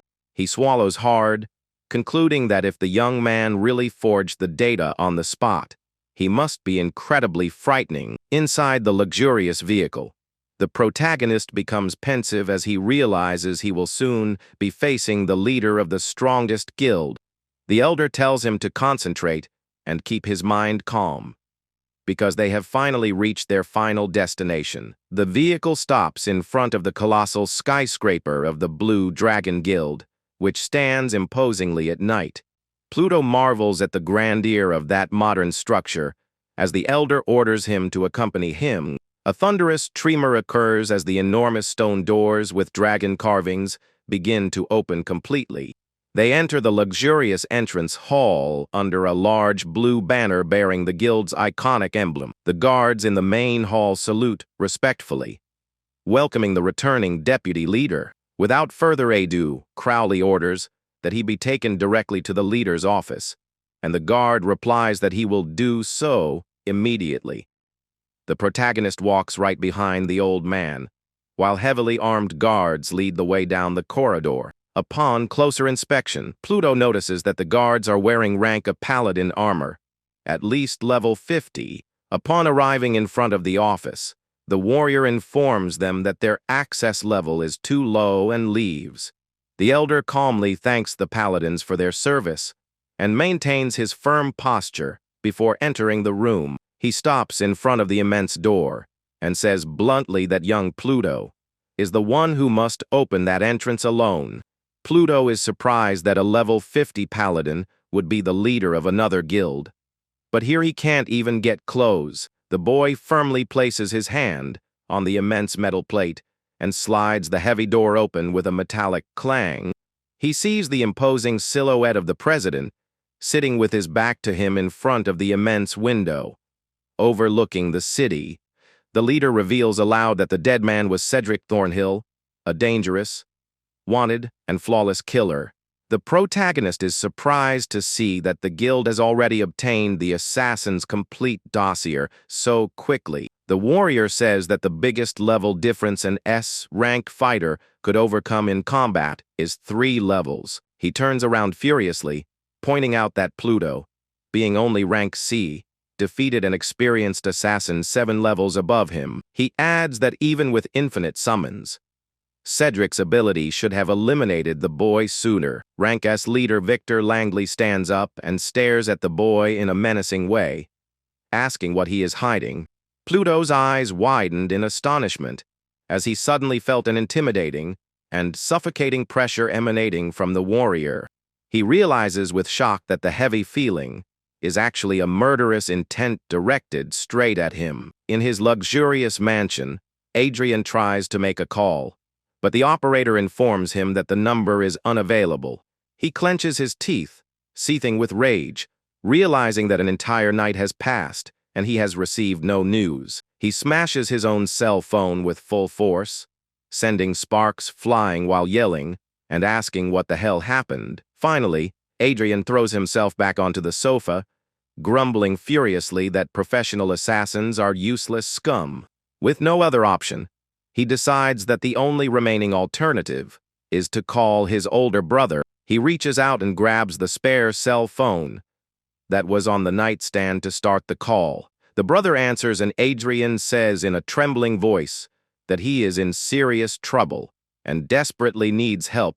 The brother asks who dares mess with their family, and Adrian angrily recounts how some idiot humiliated him at the gym. The man on the other end of the line screams, extremely shocked and furious upon hearing Adrian's shameful account. Adrian's brother reveals that he is currently in the middle of an official exploration mission for his guild. A huge level 35 giant bear roars behind him as the warrior promises to return soon. With his fist engulfed in bright flames, he roars angrily, ordering the great monster to get out of his way. He delivers a devastating punch that hits the beast's head on, generating a massive explosion of energy. The formidable blow sends the giant bear flying through the air, shattering all the frozen trees around the scene. He is breathing a little heavily after the blow, wearing a black shirt with an imposing tiger print. The scene returns to the majestic skyscraper of the Blue Dragon Guild headquarters. In the middle of that dark night, the S-rank leader confronts Pluto, demanding to know how much the boy has been hiding about his true abilities. Undeterred, Pluto extends his arm, summoning his staff, while a dense, dark aura suddenly envelopes him. He stares back coldly and replies bluntly that it's nobody's business there. The boy's audacity infuriates the leader, who angrily declares the young man dead. The S-rank warrior unleashes an attack, creating a gigantic golden beast that charges towards Pluto. Pluto quickly activates his death stare technique, his eye glowing a bright red. Then he uses his summoning technique, bringing dozens of skeletal soldiers into the office. The boy realizes he needs to break down the walls of that closed room to gain room to maneuver. In combat, he calculates that the death stare and its bone soldiers should buy him some reaction time. However, the leader advances at high speed, destroying the basic summons that try to stop him.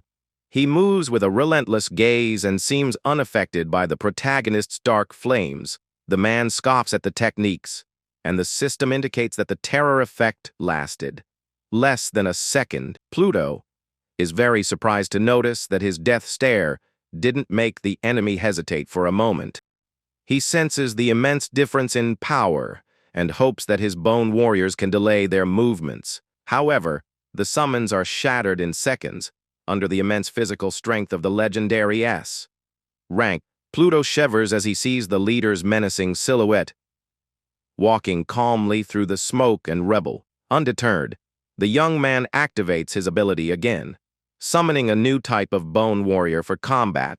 The system warns that common summons have been converted into dangerous gunpowder skeletons. Pluto yells, ordering them to blow everything up so they can break through the reinforced walls of the office. The leader advances fearlessly and aggressively toward the gunpowder barrels carried by the creatures. A colossal explosion of flames consumes the entire room, generating dense smoke and debris everywhere. Pluto watches the flames with a sharp gaze, thinking that the leader will have to endure the brutal impact. He orders dozens of new explosive skeletons, to rush towards the enemy to continue the detonations. A series of explosions shatters the skyscraper's windows, illuminating the night with the fire of the blasts. Outside, the guards notice the absurd noises and wonder if the leader is testing the rookie. They comment in astonishment that the boy must possess S-level power to cause such a commotion in the guild. In the middle of the devastated office, Pluto breathes warily and tries to regain his strength. Gripping his scythe, he assesses the devastated scene and concludes that no one should be able to escape unscathed from so many detonations.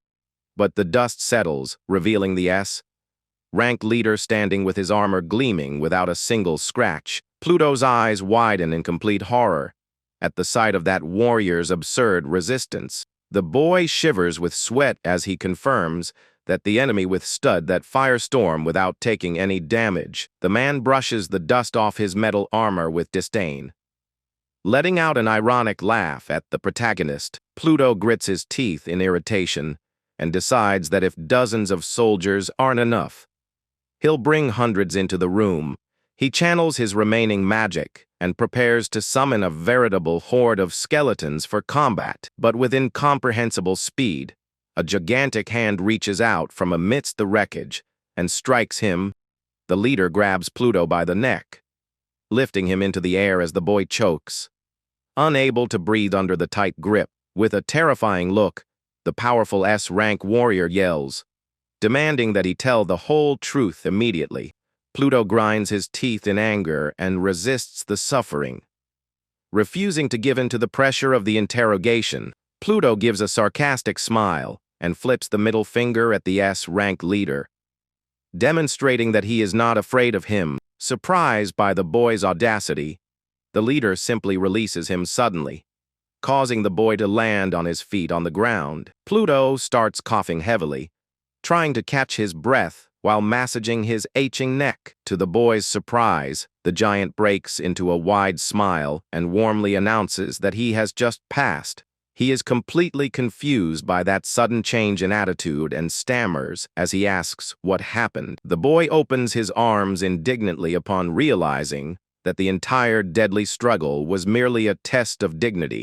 Crowley explains that he asked the leader to fight for real, because true despair reveals the warrior's true strength. Pluto grumbles disdainfully, commenting that he didn't expect such dirty play from an elderly man with a friendly appearance.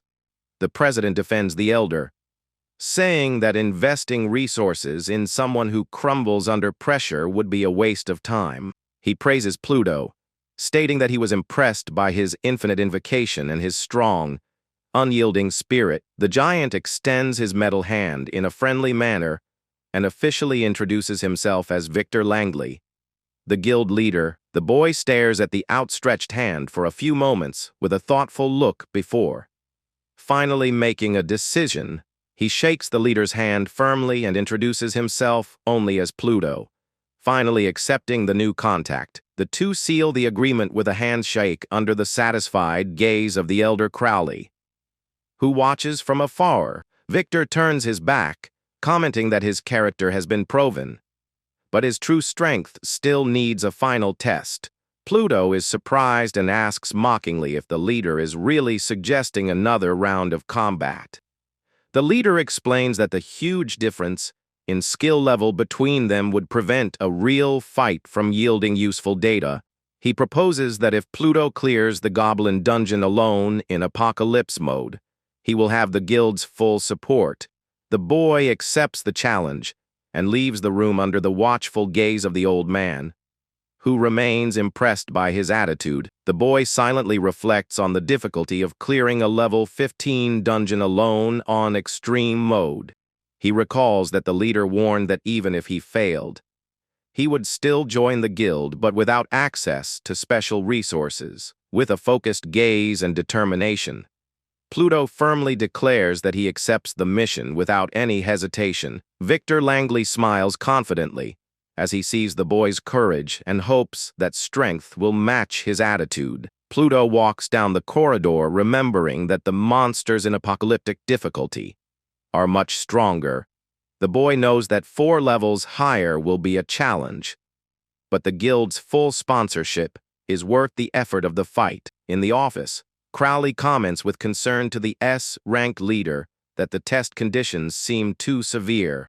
He recalls that the leader himself, at level 12, almost died even when accompanied by a group of 4 fighters. Victor replies that if the young man is merely equal to him or slightly better, investing the guild's funds will not make sense.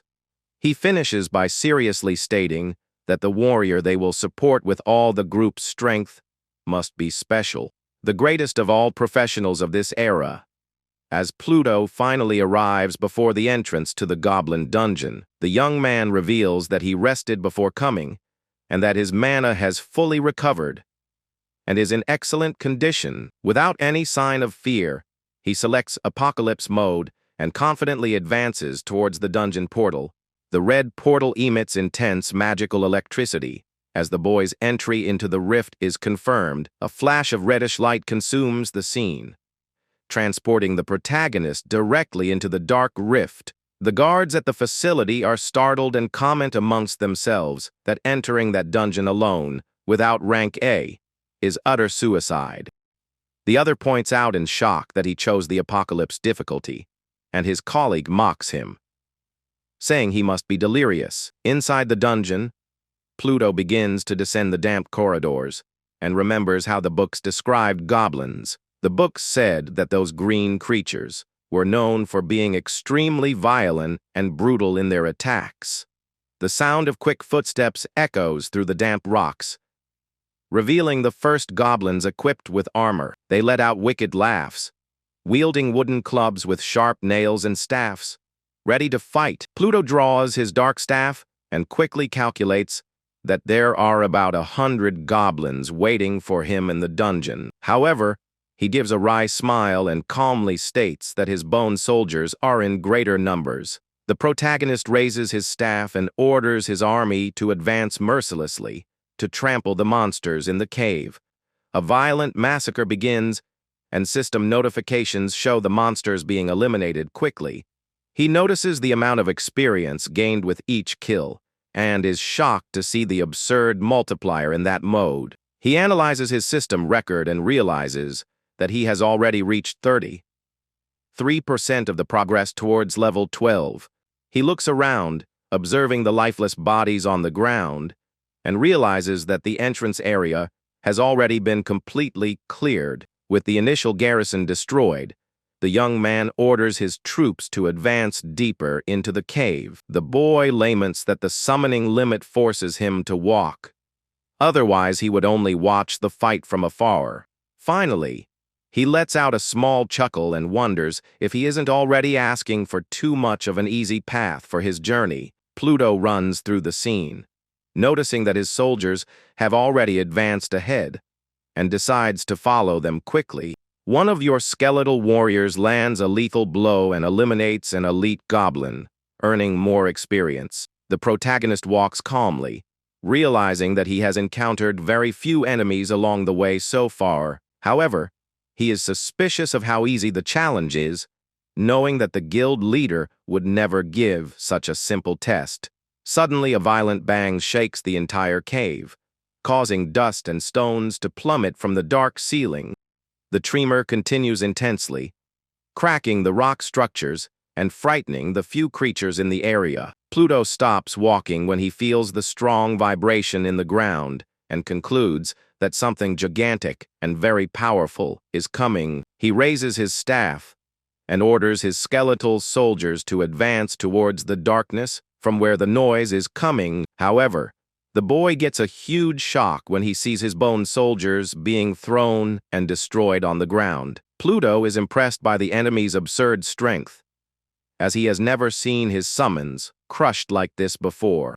He focuses his gaze towards the dust and firmly deduces that the great boss of that dungeon has appeared. Heavy, thunderous footsteps continue to break the cave floor as the terrifying monster fiercely advances. The young man gives a wry, ironic smile, praising the triumphant and intimidating entrance of his new opponent. The colossal goblin chief emerges, shattering the rocks and wielding a gigantic weapon covered in steel spikes. He analyzes that due to the size of the monster, gunpowder skeletons would be ideal, but the boss attacked too quickly. Pluto shouts, ordering his warriors to hold the monster while he prepares the explosive conversion of the others. Dozens of skeletons advance simultaneously, leaping aggressively towards the goblin's neck. However, the colossal opponent moves his immense wooden club and easily tears all the warriors to pieces. As the monster delivers another brutal blow, Pluto takes the opportunity to activate the explosive skeleton's conversion. However, the gigantic boss's red eye gleams with deep hatred as he observes the strategy up close. The monster lets out a monstrous roar and swings its club with immense violence, generating a powerful shockwave in the air. Pluto gets very scared when he suddenly realizes that the giant boss has detected his real position in the battle. The club smashes the rocky ground with a devastating impact, opening a huge crater full of cracks right there. He opens his bizarre mouth full of sharp teeth and lets out a roar of fury for not having hit the boy. But the system warns that the protagonist used his quick reflexes and activated his infernal form in time. Protected by the smoke, the boy sighs in relief, commenting that without this divine ability, he would be dead now. With a cold, wry smile, he activates his death stare and confidently declares that his moment has finally arrived. The colossal, dark red eye materializes in the air, rotating its vertical pupil toward the target. The boss enters a state of utter terror as the exploding skeletons position themselves beneath the giant. Pluto stares at him with a wicked look and coldly whispers that at the moment he is nothing more than meat for slaughter. He raises his giant scythe while sarcastically declaring that he will command the destructive spectacle. He gives a macabre smile and gives the final command to activate all the gunpowder barrels. He announces the massacre as the flames begin to lick the wood of the barrels beneath. The paralyzed monster, a massive sequence of violent explosions, consumes the gigantic goblin's body, generating a curtain of fire. The colossal boss roars in desperate pain amidst the continuous explosions that destroy his iron armor. With a monumental detonation, the monster plummets lifeless, and the system confirms that Pluto gained a lot of experience. The young man looks at the ashes and comments, surprised to see that the feared boss was defeated so easily. He notices that he only gained 12,000 experience points, which left him halfway to level 12. The boy rests his staff on his shoulders and begins to look around the cave. Sensing that something is wrong, he recalls that all his previous victories showed a bright warning of completing the gap on time. The boy looks around intrigued, noticing that this time the system's magic panel did not appear after the battle. Pluto's eyes widen in astonishment as he deduces that this apocalyptic dungeon has multiple hidden bosses. He recalls that school books explain that dungeons with dual bosses require everyone to die. In light of this, he prepares with his bones soldiers to descend even deeper into the cave. The metallic sound of clashing blades echoes again as the skeletal soldiers confront the goblins.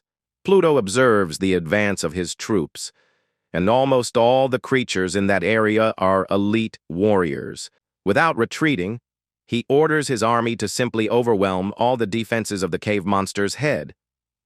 He notices the many kill notifications on the screen and concludes with satisfaction that they are very close to the final stage. Suddenly, a terrifying and savage roar echoes from the darkest depths, making the crevice tremble. Pluto stares intently in the direction of the frightening noise and concludes that his true opponent awaits him ahead. Pluto realizes that those first defeated monsters were just the tip of the iceberg compared to the real danger of the rift. He hears terrifying screeches and comes across several gigantic goblins fighting violently amongst themselves in the area. Suddenly, one of the gigantic leaders, with bright pink eyes, turns towards him with a surprised look. The monster murmurs menacingly about the presence of a human in the crevice as it stares at the protagonist. The young man's eyes widen as he realizes that 3 colossal bosses are still waiting for him in that dark cave. To make matters worse, They are leading an army of at least 100 small goblins, ready to tear everything apart. He notices that his mana has dropped by half after the first few battles and wonders if he will have the energy for this fight. The goblin chief roars with all his might, cruelly ordering his henchmen to kill the invader without mercy. The little green creatures run at high speed, yelling that they are going to devour the human's flesh. At that very moment, knowing there is no time to hesitate, Pluto raises his dark staff and orders his warriors to counterattack. The army of monsters clashes head-on with the bone summons, creating a huge mess of blades and blood. One of the gigantic bosses raises its enormous black iron hammer and prepares to deliver a devastating blow. The impact of the hammer against the ground instantly crushes several of Pluto's soldiers, disintegrating their skeletal bodies. Even at a disadvantage, the remaining skeletons continue to attack fiercely with their swords and metal shields.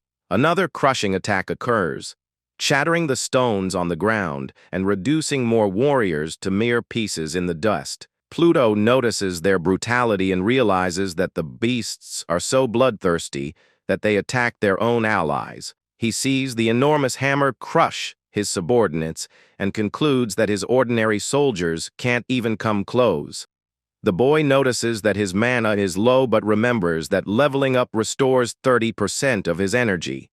He widens his red eye, knowing full well that if his mana runs out before he levels up, it will be the end of him. Faced with this tense situation, he decides that his only chance of victory is to bet everything on full force. The three large monster bosses begin to feel a strange and powerful dark vibration enveloping them by surprise. Pluto gives a cold smile and announces that the perfect moment has arrived for his best soldier to enter combat. The powerful skeletal marksman archer emerges from his knees amidst the dark mist, his gleaming bow in hand.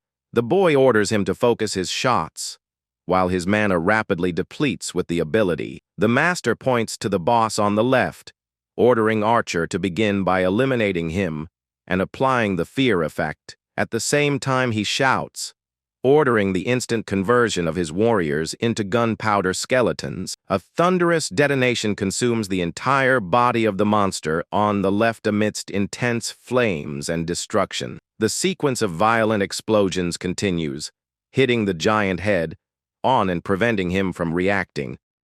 With the smoke clearing, the system confirms that the first of the three bosses has been defeated, granting more experience. Pluto smiles excitedly when he sees that his level bar has reached 98% progress. He orders Archer to attack the second monster, but realizes the spell is using up his little remaining mana. The worst happens when the system panel warns that the protagonist's mana points have dropped to 0.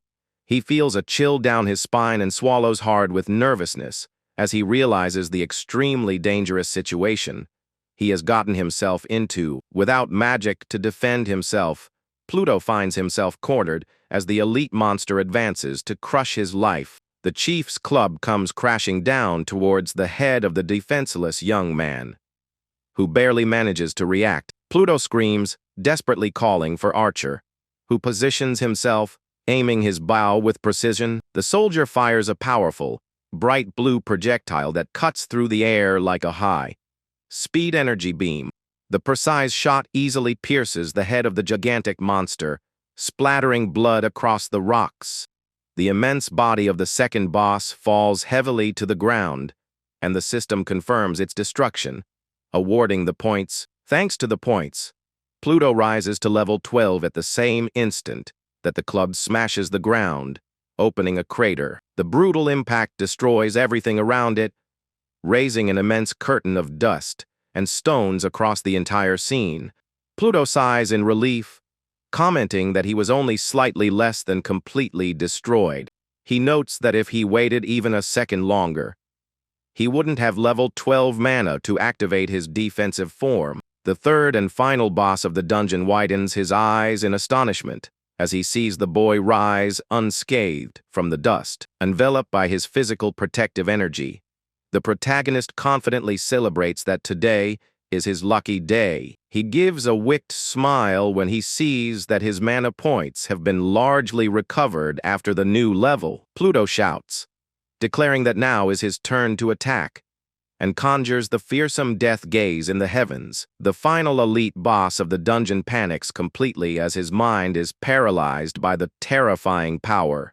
With his opponent vulnerable and immobile, Pluto points his staff, ordering Archer to end his life. Archer accepts the orders with utmost loyalty and prepares for the final shot with his blue magic bow. Archer's precise shot pierces the head of the colossal goblin, which falls defeated, yielding a great deal of experience. Pluto is impressed to see that Archer's charged attack completely exceeded his combat expectations. The boy realizes that the evolved soldiers are much stronger than their original forms and monsters of the same level. He notes that he needs to choose the next evolutions very carefully in order to create the strongest undead army. The system panel shows that he still has 4 available slots to evolve his skeletal soldiers. Meanwhile, the surviving little goblins tremble in utter terror at Pluto's intimidating presence. Pluto finds it amusing to see monsters feeling fear, but coldly warns that they will only serve as level fuel. Showing no mercy, the young man orders his skeletal warriors to advance and finish off their opponents. Archer also positions himself, preparing another of his magical blue energy blasts to aid in the massacre. However, the protagonist places his hand on Archer's bow and asks him to step back and leave the job to the others. He realizes that his sniper's powerful charged shots are incredible, but consume a lot of his magical energy. He notices that his mana is almost depleted and concludes that leveling up won't be enough to sustain so many soldiers. He observes the combat from afar and decides that his highest priority now is to find a way to increase his maximum mana. Further ahead, your undead continue defeating elite monsters and earning more experience points. The system notifies that the challenge has been successfully completed, and the boy is excited knowing that he will now collect many treasures. Several bright beams of light begin to emerge from the bodies of the defeated monsters, indicating that it is harvest time. Outside, 2 level 13 adventurers are complaining bitterly about almost dying in the level 9 dungeon. One of them looks towards the cave entrance and wonders what might have happened to the student who went in alone. He immediately slapped his forehead, thinking the rookie probably died in there or sneaked away to save himself. Suddenly, a loud, booming bell sound begins to echo throughout the outside area, drawing the attention of everyone there. They get very scared when they remember that 3 rings of that bell mean a world record has been broken. The warrior's eyes widen in complete shock, unable to believe that he actually heard the sound of the world bell. They decide to go to the location to investigate the situation while wondering if the legendary group needs new members. The world panel announces that Pluto completed the cave alone on apocalyptic difficulty, generating a great general uproar. The crowd begins to jostle, eager to see the mysterious hero and ask for an autograph from this legendary warrior. An imposing silhouette surrounded by a bright aura begins to emerge from the portal, drawing the attention of everyone. However, Pluto walks around complaining about his bad luck for having only managed to get useless equipment for his class. He checks his inventory with dozens of shiny items and weapons that unfortunately are only suitable for warriors and tanks. Suddenly, the young man stops, looking at his reward notifications, when he realizes something strange is happening. The boy raises his head and comes face to face with a huge crowd of adventurers who stare at him with their mouths open and in silence. He is very confused by the warm reception and wonders what on earth is going on with all these people. The entire area around the crevice becomes completely crowded with dozens of curious onlookers squeezing in to get a glimpse of the boy. Those adventurers from before are left speechless when they realize that the world record breaker is actually that young man. The others comment in surprise that they were expecting a muscular warrior or a brilliant mage, not a skinny, ordinary boy. Pluto hears the strange rumors and is quite bothered by the nonsense people are whispering around him. However, the adventurers don't care about his appearance and shout excitedly, praising the protagonist's historic feat. Several people start surrounding him with cell phones, offering invitations to large guilds and asking to play together, extremely annoyed by the unbearable noise. The young man tries to get away from the crowd to find a quiet place. He runs away from there without understanding why. He is being treated as if he were a rare creature for simply completing a dungeon after much effort. He finally manages to lose the crowd of onlookers and stops running to catch his breath. He then picks up his broken cell phone and decides to call the Elder Crowley to let him know that he has completed his test. In the president's office, Elder Crowley is having a serious discussion. Reminding the boy that he has just become a professional, he stresses with concern that losing a rare talent like Pluto would be an absolute disaster for the nation's security. The president rests his hands on the table, letting out a long sigh, and asks what the elder's suggestion is for resolving this. The elder suggests that the boy bring at least one healer to ensure that his life is not in danger should something go wrong. He adds that losing an extraordinary genius due to sheer stubbornness in a test would be unforgivable and sad. The president agrees to the proposal and authorizes Pluto to bring only one support healer, but warns that this is the limit. The elder immediately agrees with the president's decision. Showing respect for the guild leader's authority, he picks up his cell phone, thinking that the boy is very impatient and that he needs to inform him of the new rules as soon as possible. At that moment, the cell phone screen starts to glow, showing that Pluto is already calling back to talk to him. Elder Crowley's eyes widen as he hears Pluto's voice on the other end of the line, and he becomes quite tense about the connection. He asks if the boy had any problems in the dungeon and informs him that the president has allowed him to bring a support device. However, Pluto interrupts the older man, saying that he only called to inform him about the result of his recent test. The old man is completely speechless and lets out a cry of surprise when he hears what the boy has to say on the phone. The president notices Crowley's astonished reaction and immediately asks what so serious had just happened there. The elder stammers and reveals that Pluto completed the dungeon alone on extreme difficulty, breaking the world record. The president rises from the table, his eyes wide, and shouts a question aloud, unable to believe what he's seeing.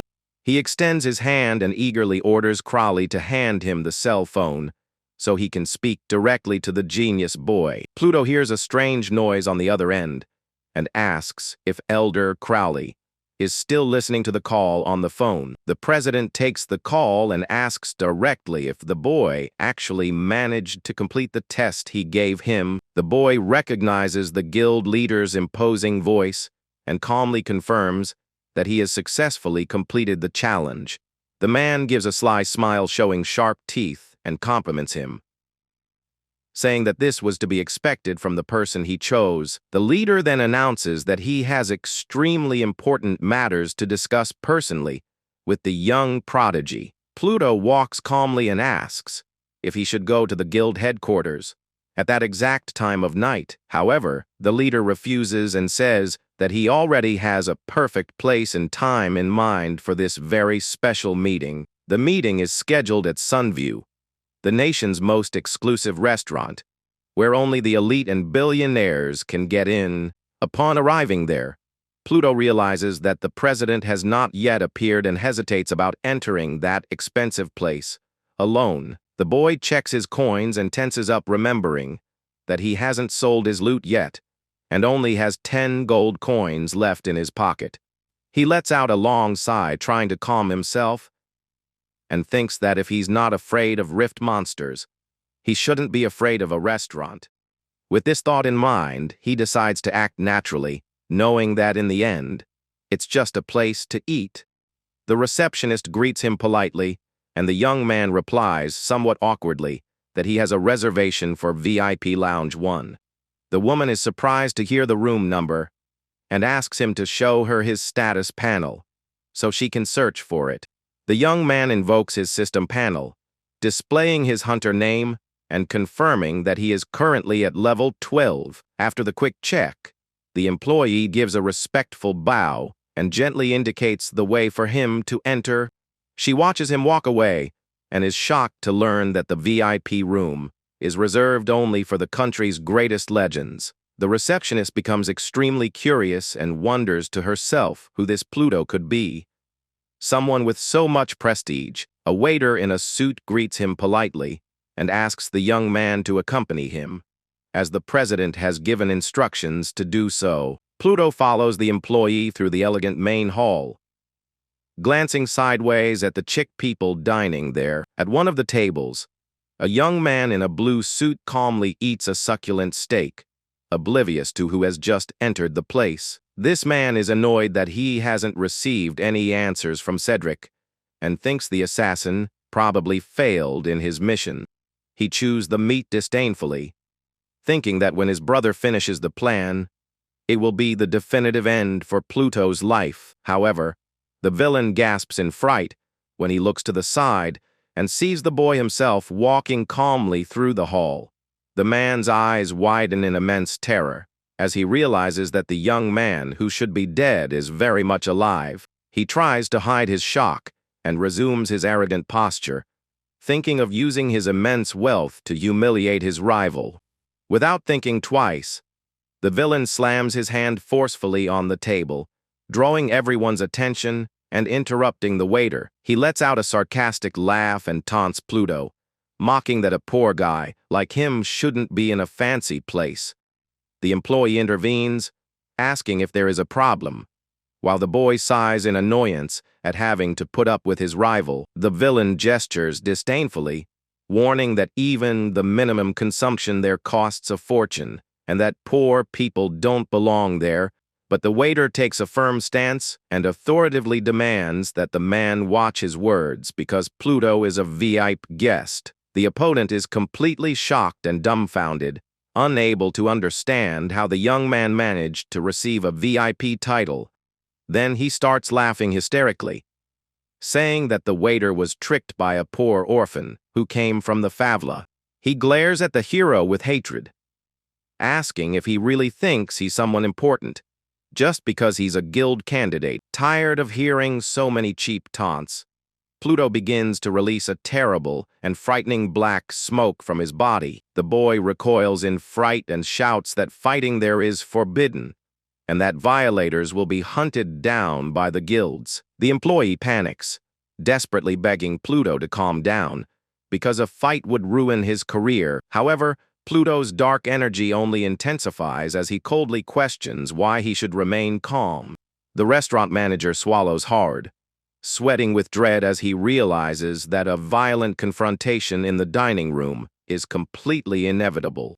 But Pluto gives a sly smile and says that he only wants to show something very interesting to his colleague.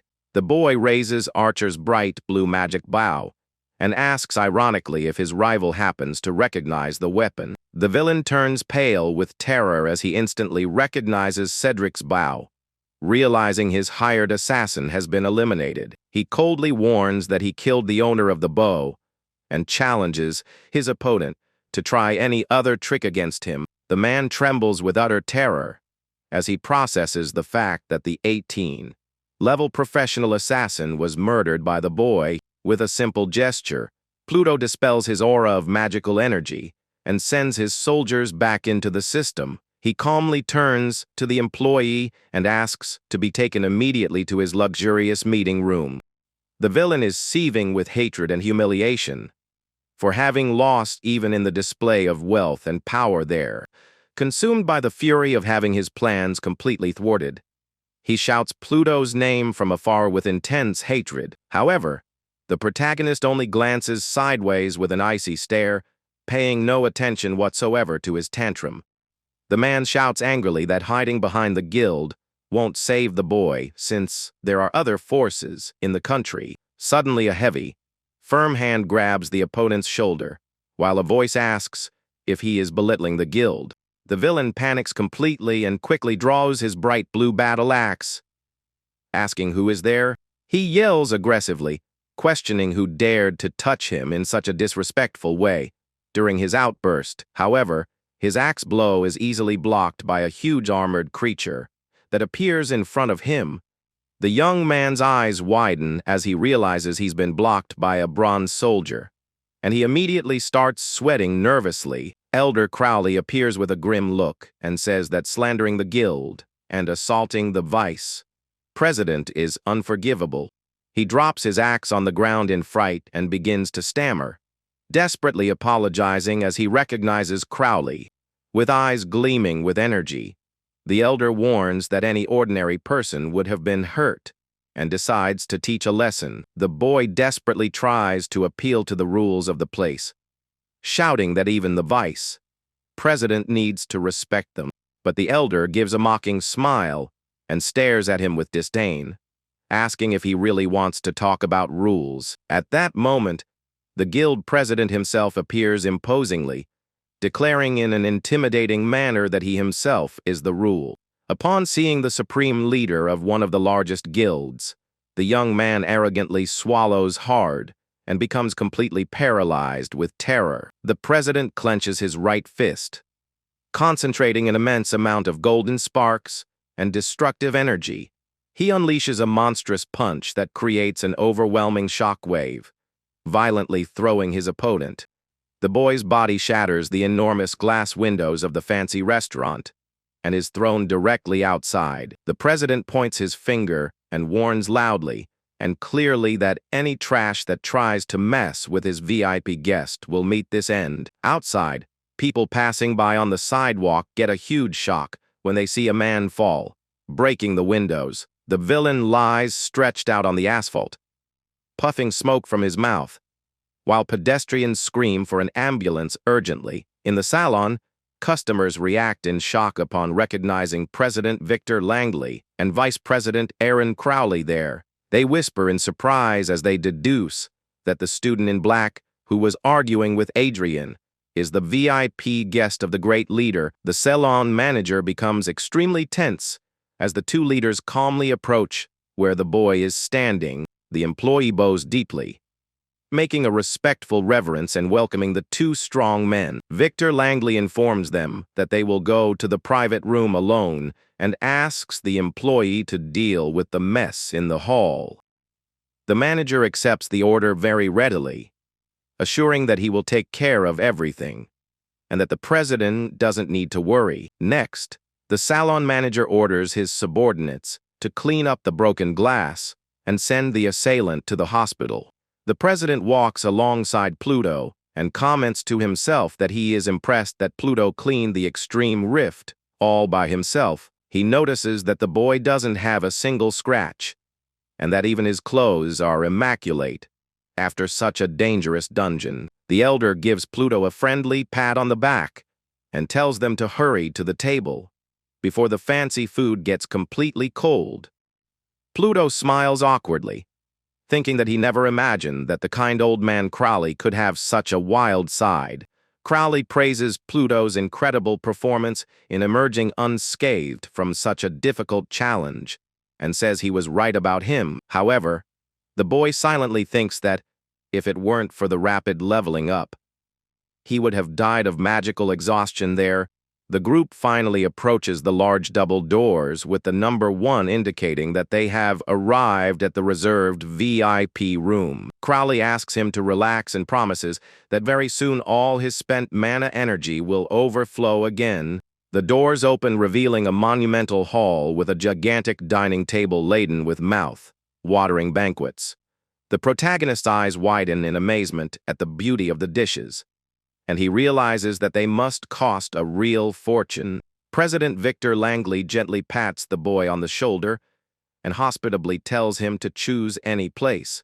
They sit around the huge round table, and the elder encourages him to eat his fill without any shame. Crowley explains that he had dishes prepared with special effects, ideal for adventurers to recover their magical energy. He details that these rare meals grant incredible improvements to movement speed and active mana regeneration, An illustration explains how eating these special dishes increases attributes and grants real combat advantages. Pluto listens very attentively to the valuable teachings and begins to understand the great importance of consuming these items. The elder offers a piece of prime meat that enhances regeneration, and the boy gladly accepts, thanking him for the help.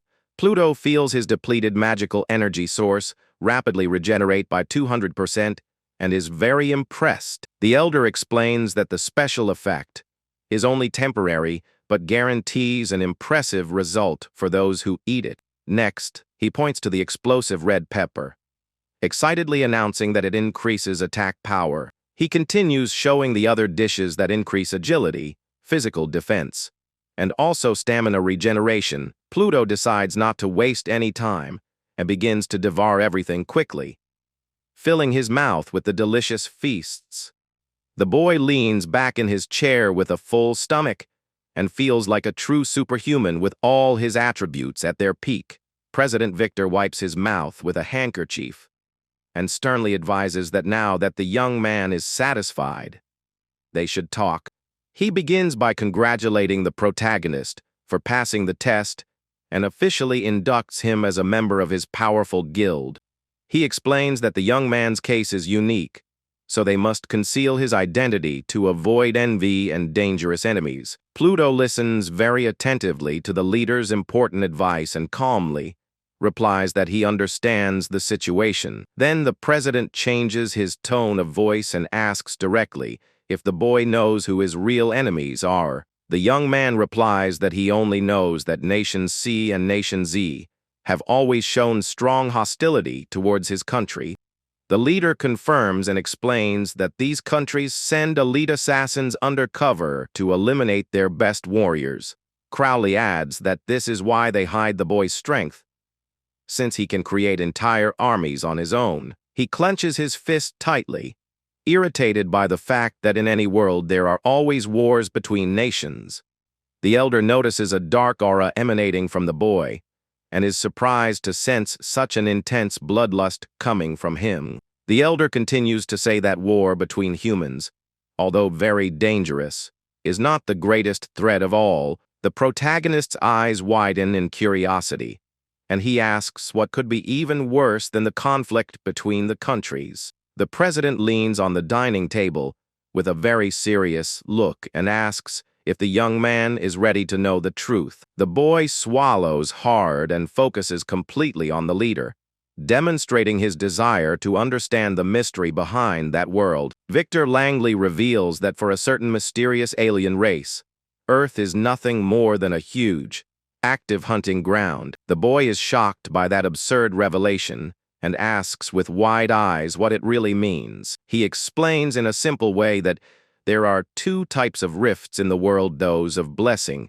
and the dreaded rifts of calamity. Pluto listens very attentively to the leader's words and directly asks what the crucial difference is between them. The president raises 3 fingers and warns that there are 3 extremely important points of divergence between the two. He explains that the first point is that the blessing slits only open with the controlled use of special keys. In contrast, calamity rifts appear completely randomly in forests, mountains, or large cities. The second point is that in blessing rifts, the monsters always have the same strength level as the adventurer who entered. But in the rifts of calamity, everything is random, and the demonic beasts are infinitely stronger at the same level. Pluto concludes with surprise that the monsters from these chaotic rifts far surpass the power of all other creatures. The president focuses his serious gaze on the protagonist and reveals that the third and most critical factor is the direction of the rift. He explains that in regular dungeons we can choose to enter, but the monsters inside can never get out. However, the demons from the calamity rifts are able to cross the portal freely and invade the human world. Pluto is horrified by this terrible information and wonders if they could really invade Earth like that. The leader confirms saying that this is the reason why Earth is seen by these demons only as a hunting ground. The boy realizes the magnitude of the danger and deduces that these uncontrollable rifts are humanity's greatest enemies. But the president warns that true despair and absolute danger for the entire Earth lie hidden in something even worse. He says that every 10 years a colossal crack, 1 kilometer high, appears, bringing with it hundreds of other smaller ones. The terrible demon king leads a massive invasion, forcing the affected country to fight to the death in the great wars of the Rift. Victor Langley takes a deep breath and delivers the terrible news, revealing that the next great war will begin in just 1 year. Pluto is alarmed by the approaching deadline and questions why such a devastating event isn't in the history books. Crowley replies earnestly that revealing this terrible truth would cause mass panic, so the information is being suppressed. The young man lowers his head with a serious look and firmly concludes that the stage for the next great war will be his own nation. The two experienced leaders exchange surprised glances and are stunned by the young prodigy's quick thinking. The president stares at him intently and asks, with great curiosity, how the boy managed to deduce that so easily. Pluto replies that he could sense a deep anxiety and constant fear emanating from the two veterans at the table. Victor falls silent and widens his bright yellow eyes as he realizes the absurd level of perception the boy possesses. He admits that he thought he was hiding his nervousness very well, but confesses that the student saw right through him. While observing his reflection in his cup, Pluto murmurs to himself that he actually knows that feeling very well. He recalls his past life in the war, trying to remain calm while trembling with fear, a rifle in his hands. Pluto gets startled and quickly disguises his reaction when he realizes he ended up talking about his past out loud in a silly way. He explains that he deduced the location from their reactions, but asks how the leaders knew so far in advance. The elder reveals that there is a neutral and very mysterious international organization called the Oculus Guild. He explains that this guild recruits prophets from all over the world and sells extremely accurate predictions for fortunes. The elder says that they can predict the colossal rift 2 years in advance, giving them time to prepare. The boy questions what would prevent enemy nations from attacking his country while they fight against the demons. The elder explains that there is a strict worldwide rule preventing any country from attacking the site of the Rift War. Pluto now understands the reason for the sudden silence of his hostile neighbors after the heavy tensions of before. The president adds that all countries are focusing almost all of their resources on preparing for this terrible war. The young hunter becomes thoughtful and wonders if humanity has ever tried to cross the rift to invade their world. Victor Langley remains completely silent with an extremely serious and somber look as he listens to the boy's bold question. The elder becomes agitated and shouts that merely repelling the demon king from Earth already consumes almost all of their strength. He reveals that in the last war their guild lost 70% of its members and was almost completely disbanded. Pluto reflects in silence, realizing he was too naive to underestimate the devastation this conflict could cause. With a bright look, the president declares firmly that the past is over and that his arrival will change all destiny. He exclaims excitedly that Pluto's unlimited invocations will be the key to winning any war with ease. The leader emphasizes that the protagonist's power is so absurd that he alone can change the course of an entire nation. He warns that the boy has 1 year to train and promises to give him all the support and resources of the guild unconditionally. Then, the president glances sideways at Crowley and calmly orders him to bring the boy's special gift. The elder complies with the request immediately, placing an elegant black briefcase on the table with a dry, firm thud. The young man asks what's inside, and the older man encourages him to open it to see the guild's welcome gifts. The boy opens the briefcase latches with a snap and becomes quite curious to discover what has been prepared for him. His eyes widen as he sees several valuable items and golden keys arranged in the red velvet fabric of the briefcase. Crowley picks up the first item and explains that the legendary necklace called the Eye of the Phoenixes, the president's greatest treasure. The system reveals that the level 1 item allows the wearer to teleport to the owner of another interconnected necklace. He adds that legendary items usually have high restrictions, but this one is extremely rare as it only requires level 1. Pluto marvels in thought at the item for allowing teleportation to any distance without requiring a high level. The oldest reveals that there are only 6 of these in the whole world, serving to bring leaders together in case of emergencies. Holding the valuable necklace in his hands, the young hunter asks what will happen to the president if he loses it. Victor Langley opens his jacket, laughing, and calms the boy, showing him that his guild received 2 necklaces for being the strongest.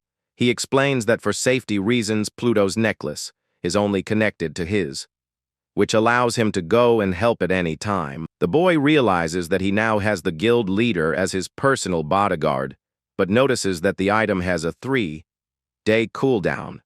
Elder Crowley now holds a beautiful ring and proudly reveals that it was his very first legendary item from his youth.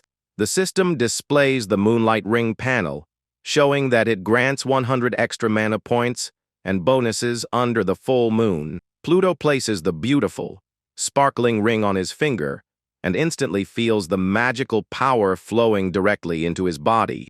An intense purple energy envelops the boy at the same instant that his maximum mana rises from 150 to 200. The elder says that conjurers need a lot of mana, and the protagonist is thrilled to see that the energy bonus is perfect. Crowley says he wore that ring for over 10 years of his career and jokingly warns him not to lose it. The boy is slightly startled by the older man's warning and promises with a smile that he will take very good care of the ring with his own life.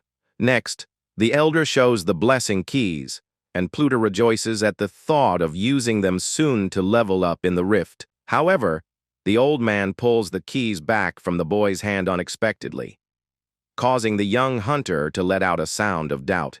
He explains that these keys are too rare and that the guild only has 9, so they shouldn't be spent without planning. The boy asks when he should use it, and the older man explains that the rifts give more experience and better quality items. The older man hands over the keys and advises him to wait until he reaches higher levels to maximize experience gain. The young man keeps the keys, thinking about leveling up quickly, and asks if the leaders have another rift suggestion for him. The elder gives a half smile and reveals that they have already prepared the perfect training location for his evolution. The panel shows the Apex Rift Palace, a vast fortified complex built by the 5 largest guilds in the country. Pluto remembers hearing about that legendary palace that holds the greatest difficulties and rewards in the nation. The boy smiles broadly and excitedly, confessing that he can't wait to go to training and asks how to get there. Crowley holds up a beautiful, sparkling teleportation crystal and reveals that it allows one to travel to the palace in an instant. Crowley instructs the boy to first go to hall number 3, which is dungeons ideal for new recruits of his level. Pluto enthusiastically accepts the advice and says he is in perfect condition to begin exploring the new challenges there.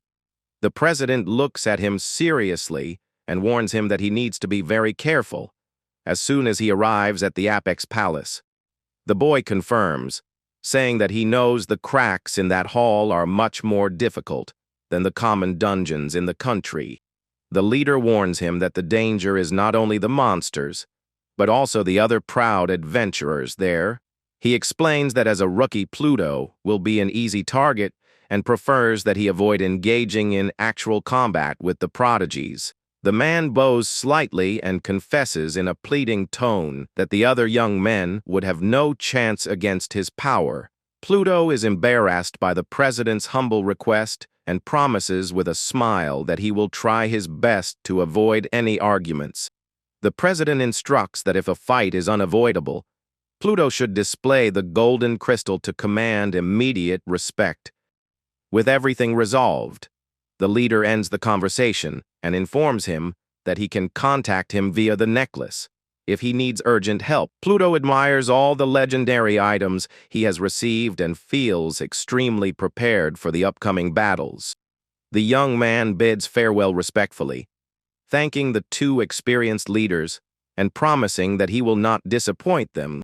At that same instant, he activates the teleportation crystal, and a huge blue beam tears through the sky, taking the boy to his destination. The bluish teleportation energy dissipates in the restaurant hall, leaving only smoke and sparks floating in the air. The two experienced leaders look at the empty spot where the protagonist was standing just seconds ago. Elder Crowley confesses with a slight smile that he can hardly wait to see how much the boy will have grown at their next meeting. The president agrees but adopts a serious stance, warning that they first need to clear the trash from the young man's path. The elder's eyes widen as he questions whether the leader is referring to the assassination attempt the boy suffered earlier. The president seriously confirms, revealing that his intelligence team has already discovered who ordered the attack. Victor reveals with hatred in his eyes that the one responsible for hiring the assassin is none other than the insolent boy he beat up earlier. Crowley understands the president's fury and comments that if they hadn't been in public, that blow would have broken his skull. The elder warns that they need to be careful and asks if the investigation into the boy's family history has been completed. The leader reveals that Adrian is just an A-rank hunter with an ordinary rich father, but says the real problem is his brother. He explains that the young man's older brother is a very strong captain of the elite team of the Great White Tiger Guild. The elder comments that the captain himself is nothing special, but the guild president is extremely temperamental and protective. But Victor Langley angrily says that Pluto is the future of the nation, and that nothing will stop him from purging any threat to the boy. The elder listens to his leader's intimidating statement and calmly asks what their next step in the plan will be. The president coldly orders the immediate arrest of the culprit and warns that if he tries to resist arrest, the worst will happen. He slams his fist on the table with immense force and ruthlessly decrees that the aggressor must be executed on the spot if there is resistance. The elder firmly agrees and asks the president to leave this capture mission entirely under his responsibility. The leader thanks his trusted subordinate and asks them to carry out the operation in a very noisy manner, and in the name of the guild, the elder Crowley activates his magical teleportation ability beneath his feet and disappears in a large curtain of blue light. He realizes the president's plan to draw all the enemies' hatred directly onto himself in order to protect Pluto's identity. Victor confirms and says that the boy has not yet matured his power. Therefore, the Azure Dragon Guild must endure all the danger. Meanwhile, elsewhere, young Pluto emerges into the immense hall of the Apex Palace, which is completely packed with adventurers. Several hunters shout across the hall, searching for strong teammates to tackle the toughest dungeons there. Pluto admires the giant local record board and is very impressed by the size of the place and the crowd of people. He confirms that he is at level 12 with 77% progress and focuses on his plan to level up quickly. He wonders which dungeon guarantees the best experience, so he doesn't waste time until someone calls him from behind there.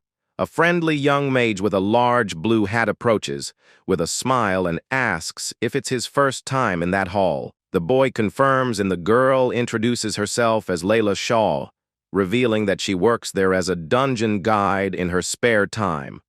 Pluto is suspicious of the sudden friendliness and asks what the trick is, and she replies with a smile that she charges 1 coin per question.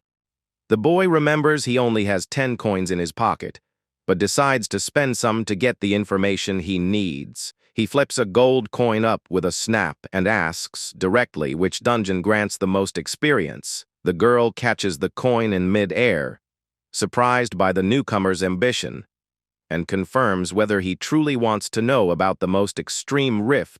She explains that due to his level restrictions, the maximum challenge he can face at the moment is level 15. Layla reveals that the Ava spider's nest is the best option, but warns that he will have to wait a while before he can enter.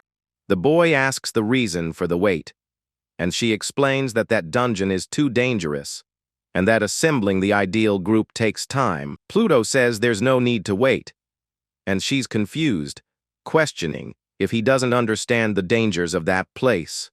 The mage extends her arm, pointing towards a group of well-equipped elite adventurers preparing for the rift. Suddenly, the dungeon doors open, and an announcement states that the elite group has just broken the local record. However, the members emerge completely bloodied and wounded, with the warriors screaming for healing after losing an eye. The mage points to the shocking scene and asks if the young man really thinks his group would fare any better there. Pluto calmly walks towards the portal and confesses with his back turned that he doesn't actually belong to any group. He turns to the side with a very firm look and reveals, surprisingly, that he intends to challenge that crevice entirely alone.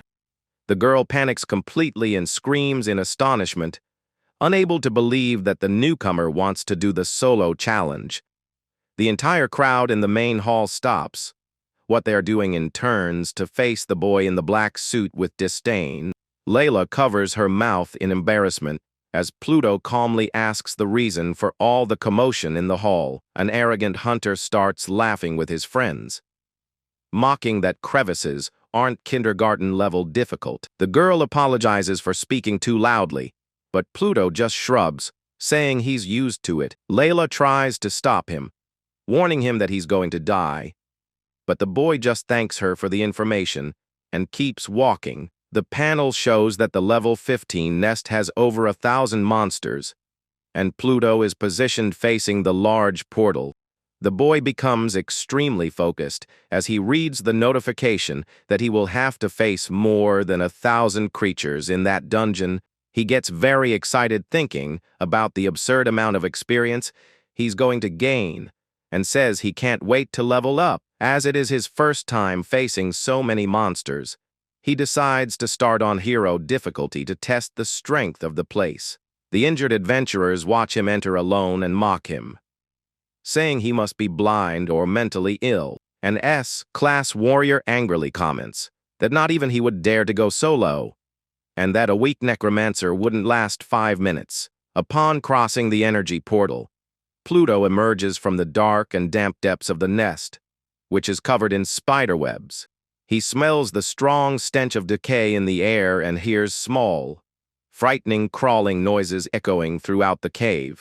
Without wasting any time, the boy activates his special ability, summoning dozens of his skeletal warriors of darkness. Hundreds of tiny spiders begin to sprout from the rocks, and the boy gives a cold smile, seeing that the feast has arrived. He watches the army of small creatures approaching at high speed and comments with satisfaction that it's perfect. With an authoritative gesture, he points his finger forward, ordering his undead to destroy every last spider. One of their bone warriors leaps aggressively, blade in hand, ready to deliver a devastating blow. The skeleton crushes several small spiders at once with its sword, guaranteeing the first experience points.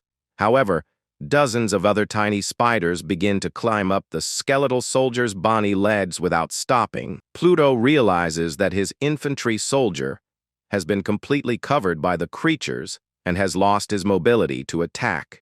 The little monsters start biting the skeleton's skull, opening several cracks in its bone structure. The protagonist admits that he didn't expect them to be so annoying, but remembers that he has other useful summons. With a grim grin, he activates the conversion, summoning his undead carriers of large barrels of gunpowder. A thunderous detonation shakes the entire crevice, eliminating hundreds of spiders at once in a large fireball.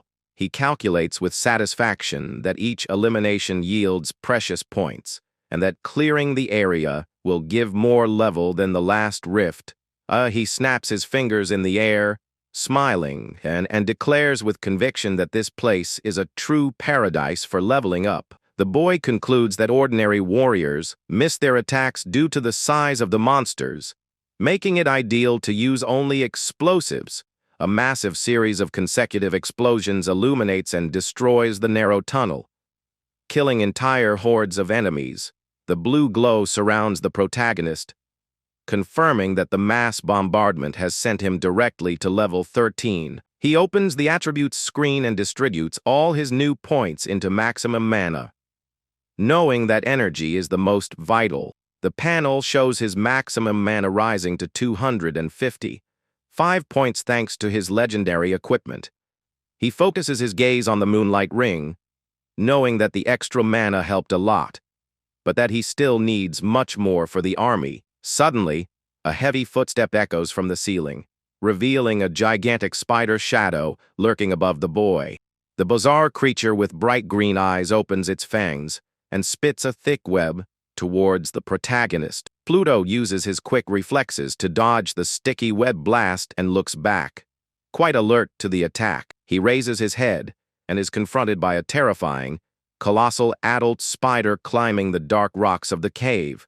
The young man runs back when he notices that the monster is on the ceiling and that his usual gunpowder carriers can't reach it up there. However, the protagonist gives a wicked smile and confidently warns that he is not actually fighting alone there. With a swift command, the dark mist materializes in the air, revealing the imposing silhouette of your warrior, Archer. Pluto points his finger upwards, ordering his powerful skeletal sniper to pierce the monster without any mercy. Archer pulls the bowstring and fires an incredible, brilliant blue energy projectile that cuts through the air at high speed. The well-aimed shot hits the monster on the ceiling, generating an energy explosion that knocks it lifeless and secures more points. The beast's immense body falls heavily to the ground, and Pluto comments with satisfaction that without Archer's help, he wouldn't have won from a distance. Pluto remembers that as an evolved marksman, his soldier archer should be able to do much more than just fire simple shots. The protagonist walks confidently alongside his sniper and asks him not to let him down in combat. Black smoke envelops the scene, and Pluto excitedly announces that the next fight will be a true bloodbath. Pluto's explosive skeletons begin to ignite rapidly, generating a massive heat wave around him. He orders his gunpowder carriers to deal with any small spiders that try to approach him on the ground. The violent detonation consumes the group of enemies, guaranteeing a huge sequence of experience points on the screen. The fire consumes the web structures in the cave, creating an immense barrier of flames and dark smoke in the scene. The boy focuses his gaze on the darkness and orders Archer to take care of the opponents, who are furthest from his position. The skeletal archer begins charging his magic bow, accumulating an absurd amount of bluish energy. With a swift movement, he points to the ceiling and fires his bright beam towards the camouflaged monsters there. The electrical discharge shoots upwards at high speed, cutting through the darkness and targeting the horde of spiders crawling on the ceiling. The system reports that Archer's powerful magic arrow rain ability has been successfully activated in combat. A relentless storm of luminous projectiles begins to plummet from the sky like a shower of blue meteors. The precise shots pierce dozens of elite spiders at once, preventing them from escaping the attack. The entire nest is illuminated by the light of the gunshots, vaporize the monsters amidst bursts of bluish electricity. Pluto smiles contentedly, seeing that his sniper's area attack is just as broken as his individual damage. However, he notices that his mana supply has dropped significantly and realizes that he will only be able to use this rain a few more times. He calms down when he realizes that all the annoying little monsters in the area have been eliminated and that the path is clear. Suddenly, enormous, bright red eyes begin to emerge from the webs, indicating the arrival of the big boss. Outside, The elite hunter realizes that 20 minutes have already passed, and the necromancer still hasn't left. The injured friend guesses that he must have died, but the warrior remembers that the system would have warned him if he had failed. The teammate suggests he's hiding out of fear, but the warrior warns that there's no hiding place around there. He points, startled, and begins to wonder with great astonishment if the boy is really fighting the horde alone. But the teammate shouts mockingly denies it, saying that a weak necromancer could never face so many beasts. The S-class warrior becomes thoughtful and silently admits that he would hate to see a necromancer manage to complete that rift. He recalls the protagonist's confident look as he entered, and confesses that he had a strange feeling about the boy.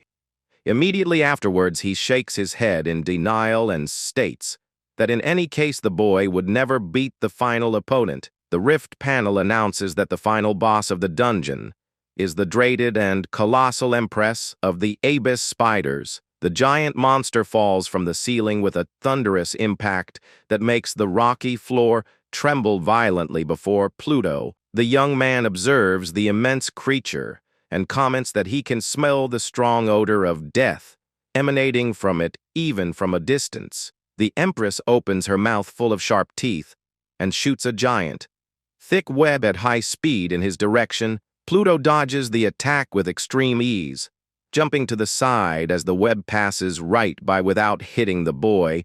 One of his skeletal warriors quickly positions himself in front of him, wielding a large black iron shield. The boy calmly places his staff on the ground and asks, ironically, if that web is the monster's greeting.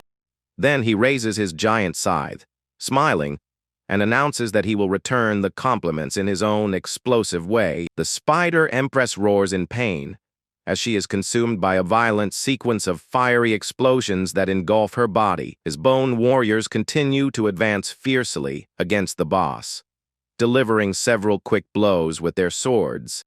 The monster tries to counterattack with its sharp paws, but Pluto's soldiers block the dangerous blow with their shields. Another massive gunpowder explosion consumes the spider empress, covering her entire body in intense and destructive flames. Pluto observes the monster's resistance and comments to himself that it really fights with great determination. Like a good boss, suddenly his red eye glows intensely, and he gives the order for the creature to become completely paralyzed. The terrifying gaze of death materializes in the heavens, applying a terrifying effect and freezing the empress's movements, with his opponent completely defenseless. The boy calmly walks over and announces that the easiest part of the battle is about to begin. He focuses his purple gaze and orders the start of a massive bombardment, with his warriors carrying explosive barrels. A massive burst of explosions consumes the gigantic body of the empress, who can do nothing but absorb the damage. The system confirms the defeat of the empress, granting an incredible 35,000 experience points to the protagonist. The monster falls defeated, and Pluto goes straight to level 14, with 60% progress on his bar. He is pleased to have leveled up 2 times so quickly and plans to go on Apocalypse difficulty to reach level 15 soon.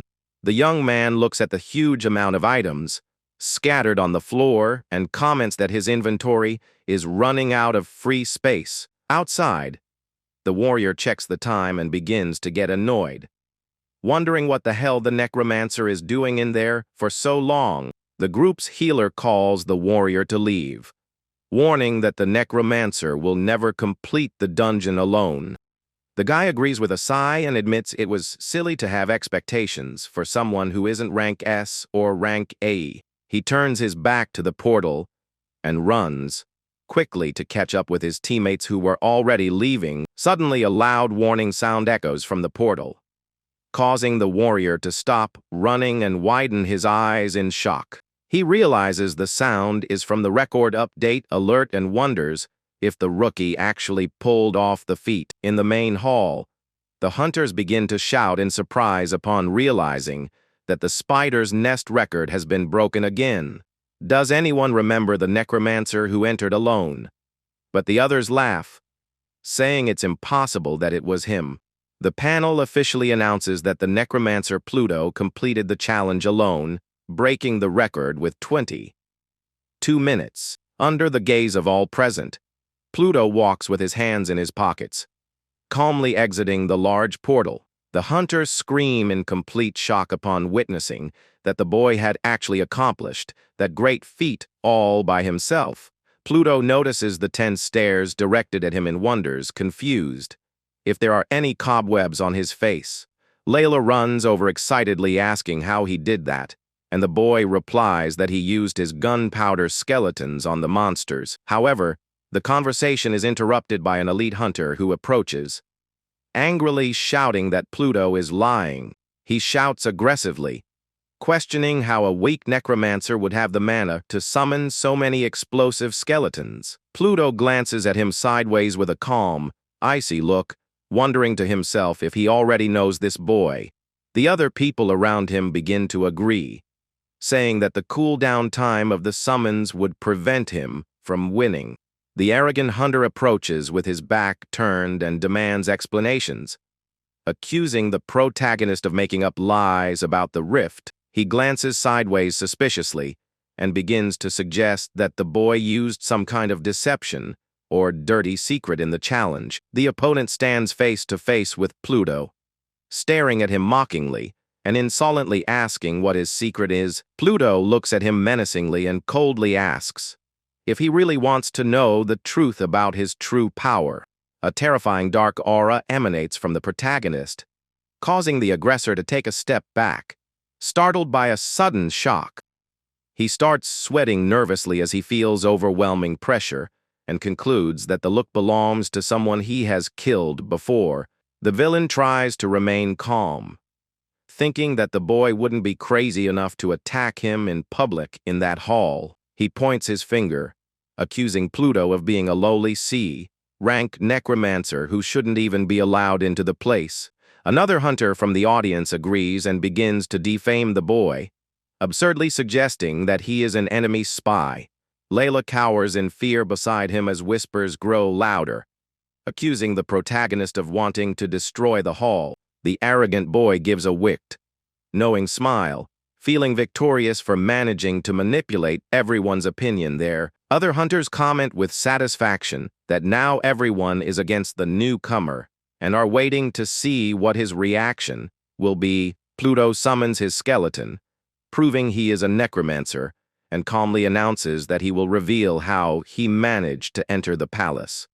He extends his hand and displays his precious golden teleportation crystal that he received from President Victor Langley. The crowd falls into utter despair upon recognizing the extremely rare golden item that is for the exclusive use of the guild elite. The opponent is sweating nervously, wondering who the boy is, and Pluto warns that he will reveal his true identity.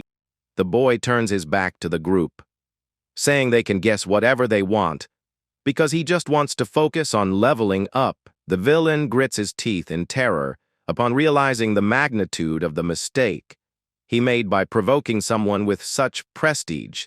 The S-rank hunter observes him from afar, admiring the protagonist's powerful mind for not being shaken by the provocations. Pluto thinks that if the president hadn't asked for discretion, he would have beaten up his rival. But he's grateful to have the crystal in his hands.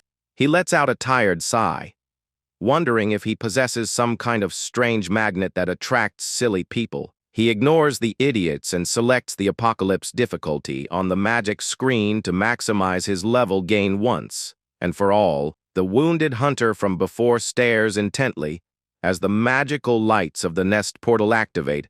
With force once more, he warns his companion in astonishment that the necromancer has entered the rift again, choosing the apocalypse difficulty. Back in the dark interior of the nest, Pluto analyzes that the great advantage of that place is having small and numerous monsters. The boy walks imposingly surrounded by dozens of his loyal skeletal soldiers who advance at full speed. He notes that the horde of crawling spiders from before continues to be a real nightmare for his ordinary soldiers. However, he raises his finger, smiling, and warns in his thoughts that for his gunpowder carriers, this is a blessing. One of their explosive undead is completely covered in spiders as the fuse in its barrel begins to burn. The violent detonation consumes the entire group of creatures, granting 50 experience points per kill in the rift. The intense blue glow envelops him, confirming that the massacre has finally allowed him to reach the much-desired level 15. Pluto smiles broadly as he confirms on the system's screen that he has earned a new restriction, release for reaching the required level. The panel announces that your mana limit has been removed, permanently increasing your maximum mana with each enemy eliminated. The protagonist smiles, his purple eyes gleaming, and concludes that now all his enemies are just mana points. He concludes that if this is the case, that nest of spiders in the abyss with hundreds of creatures is the ideal place. The protagonist gives a dark, wry smile and excitedly declares that this dungeon is his personal paradise. A gigantic spider suddenly appears, roaring loudly and slamming its sharp claws against the rocks of the scene. The beast unleashes a swift claws strike toward Pluto, who easily dodges, displaying his excellent reflexes. One of their skeletal warriors quickly takes a stance, delivering a sword slash against the monster's paws. The monster's paw is severed, spreading bright greenish blood across the stone walls of that crevice. Another skeleton crushes the monster, ensuring its elimination and instantly granting an additional 100 experience points. The panel confirms that a target with mana has been defeated, permanently increasing the boy's maximum mana by 1 point. He observes his hand enveloped in bluish energy and happily confirms that his mana has indeed risen in the system. The boy focuses his serious gaze on his companion archer and calls him over to prepare his next attack from afar. The evolved sharpshooter pulls the bowstring, accumulating blue sparks of magical energy in his shot. He points his bow towards the rocky wall and fires a brilliant arrow that cuts through the air at high speed. The system activates Archer's rain of arrows, creating a huge magic circle of light from which several projectiles fall. Precise shots pierce hundreds of spiders at once, guaranteeing dozens of kill notifications on the screen. The panel indicates that 104 targets have been eliminated, raising your maximum mana to an incredible 470. He happily reflects that otherwise he would need to level up 20 times to have this mana and praises its limitless power. He notes that the release only increases his maximum mana, but concludes that his current energy is sufficient for the dungeon. He asks Archer to stop and conserve energy, since they still need to face the big boss that awaits them ahead. The young man points ahead and says that his loaders of explosive barrels are more than enough for the rest. One of its explosive skeletons rushes forward with its fuse lit and flames engulfing its entire barrel of gunpowder. Several violent explosions illuminate the narrow tunnel, destroying the remaining hordes of monsters in the dark scene. Outside, the wounded hunters wonder doubtfully if the Necromancer will be able to break their record. The wounded warrior says that each difficulty level greatly increases the strength of the beasts, and that it would take him an hour, but inside the cave only 30 minutes passed, while Pluto confidently advanced under a dark smoke. The violent bombardment consumes the scene in a continuous storm of flames that crushes the last defenders of the place. The protagonist stands before the ashes and comments with satisfaction that he has completed the entire battle against the army of spiders. He shines by leveling up 2 more levels in a single round. Reaching level 17 after defeating the Empress, the boy gives a wry smile, praising the experience of the place and rejoicing that he doesn't have to share it with anyone. He raises his hand, ablaze with purple flames, celebrating having his maximum mana increased to an impressive 880. The boy opens his inventory and notices it's full, deciding to go to the trading area to sell all the loot. Outside, the record bell rings loudly again, and the boy shouts in shock upon seeing that the rookie has accomplished the feat. The wounded warrior turns pale, with shock upon seeing that the novice took only 30 minutes to complete the rift alone. The panel officially confirms Pluto's new world record on Apocalypse difficulty, with a time of 36 minutes. The protagonist walks with an imposing gaze, emerging from within the portal surrounded by bright circles of energy. The young hunter points at Pluto and shouts excitedly that he broke 2 world records on the same day in that palace. The S-rank warrior watches him, fascinated by his strong mind and immense strength. While Pluto searches for his guide Layla, he gives a wide, determined smile, declaring to himself that he wants to become strong enough to fight alongside his new hero. The warrior tells his injured companion that he is very excited and calls him to go train in another crevice now. But the injured colleague hangs his head and laments with great sadness at having lost an eye and his record so quickly.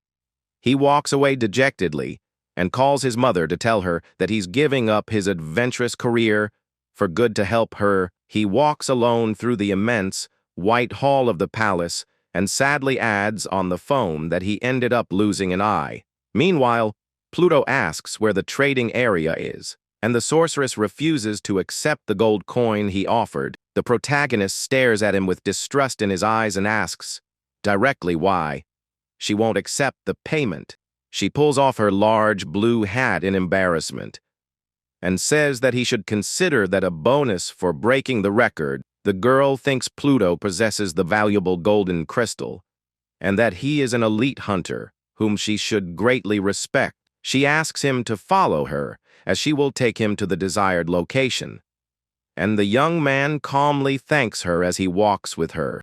They finally arrive at the palace's exchange room, which is very well decorated with wooden counters and weapons on the walls.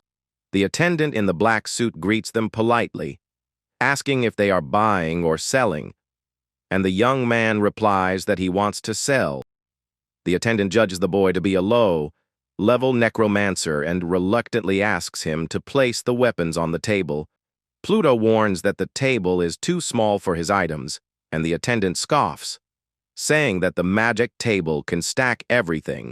Pluto accepts the challenge and decides to summon all his withdrawals at once using the system panel.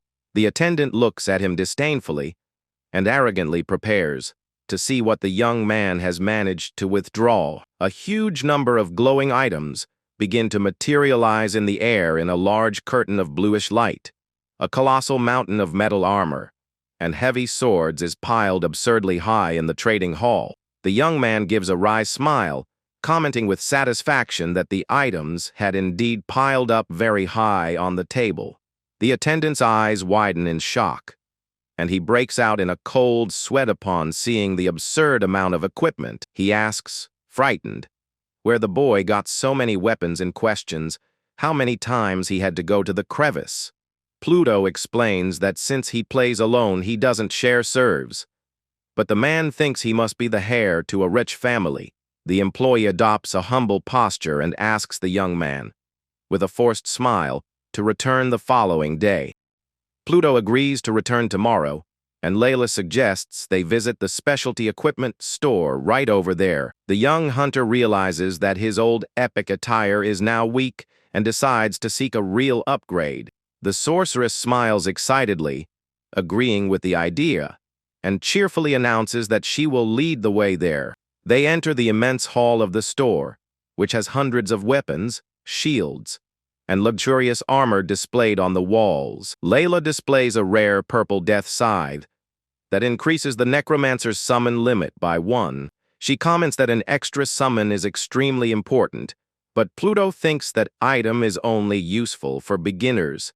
Pluto rejects the item, saying that he will soon summon thousands of undead, and the mage is shocked by his ambition. The girl points to a special glass booth, assuring him that he will find something very useful inside. The panel displays a beautiful amethyst ring that is of rare class and grants 50 maximum mana points to the wearer. The mage explains that the ring directly grants extra mana, which is extremely important for casting spells.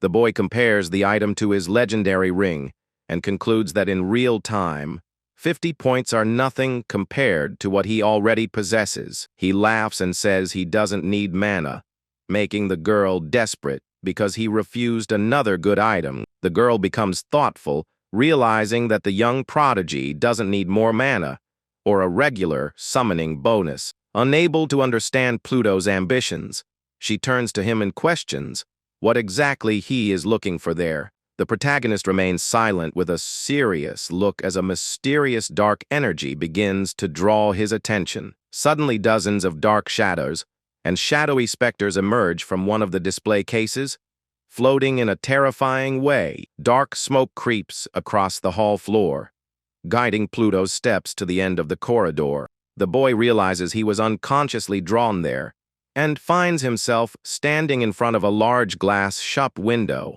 The cabin displays the Underworld King's cloak, a unique and non-tradable item that allows the sacrifice of 100 normal servants. Layla approaches Pluto and asks, startled, if the boy was really interested in that particular piece over there. She explains that the item is useless because no summoner can summon 100 normal minions at the same time to sacrifice. However, the boy silently thinks that performing that mass sacrifice might be impossible for others, but not for him.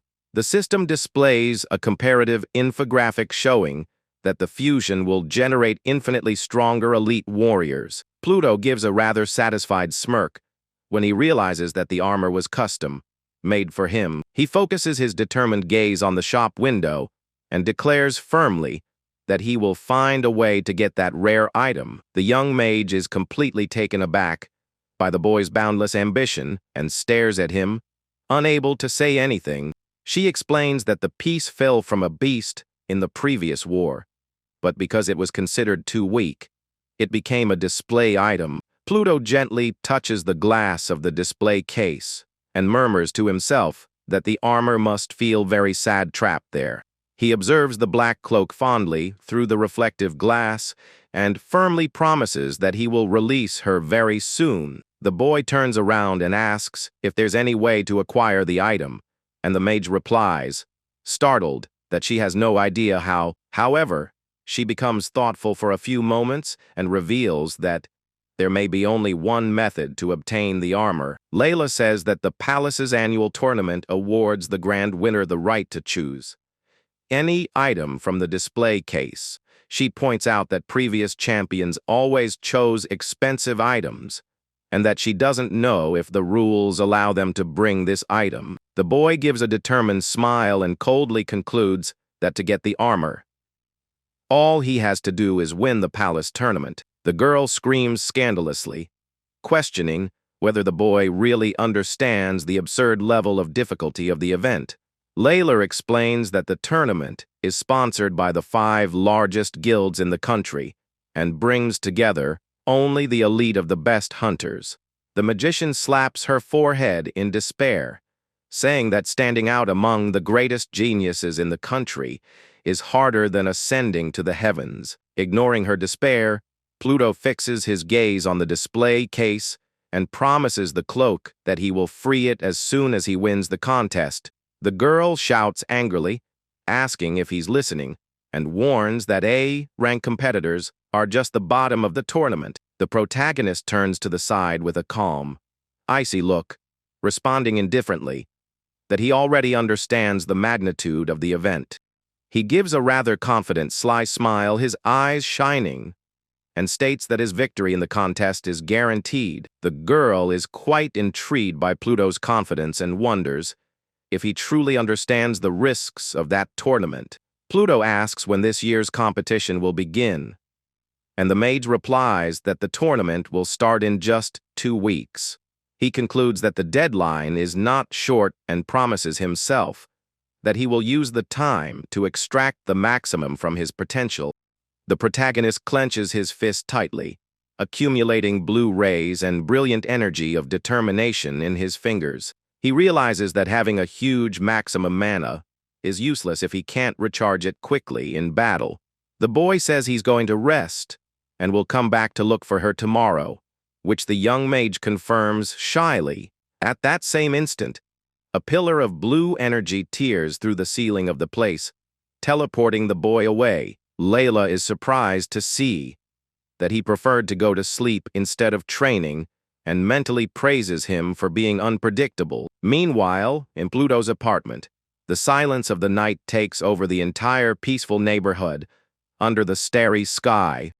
The boy gets out of the shower, drying his hair with a towel, and sighs in relief at finally having some time to relax. However, he focuses his serious gaze intently and decides he needs to check one more detail on his dashboard first. Pluto questions his soldier archer about the number of skills his class has, and the skeleton replies that he has 4. The young hunter orders the techniques panel to be opened, and the faithful, skeletal marksman bows respectfully at that moment. The magic screen displays Archer's first 3 abilities, showing their mana costs and area, and attack details. The panel shows the 4th technique called Star-Piercing Arrow, which deals true damage ignoring defense. The protagonist finds the technique incredibly appealing and curiously asks why he has never seen him use it. The bone servant explains that the attack requires 3 minutes of plumbing, which makes it dangerous to use in the crevices. Furthermore, he says that limiting mana consumption significantly reduces the arrow's size, thus reducing destructive damage.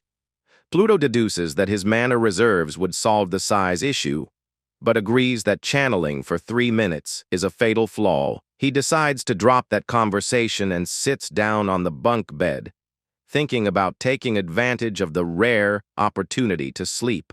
The boy prepares to go to bed and orders Archer to stand guard over the room while he rests in peace. He lies down on the simple wooden mattress and sighs, commenting with satisfaction that the bed seems extremely soft. He slowly closes his eyes, thinking that never in his past military life has he experienced such comfort. Suddenly, a booming, repetitive voice begins to shout, urgently ordering the protagonist to wake up immediately.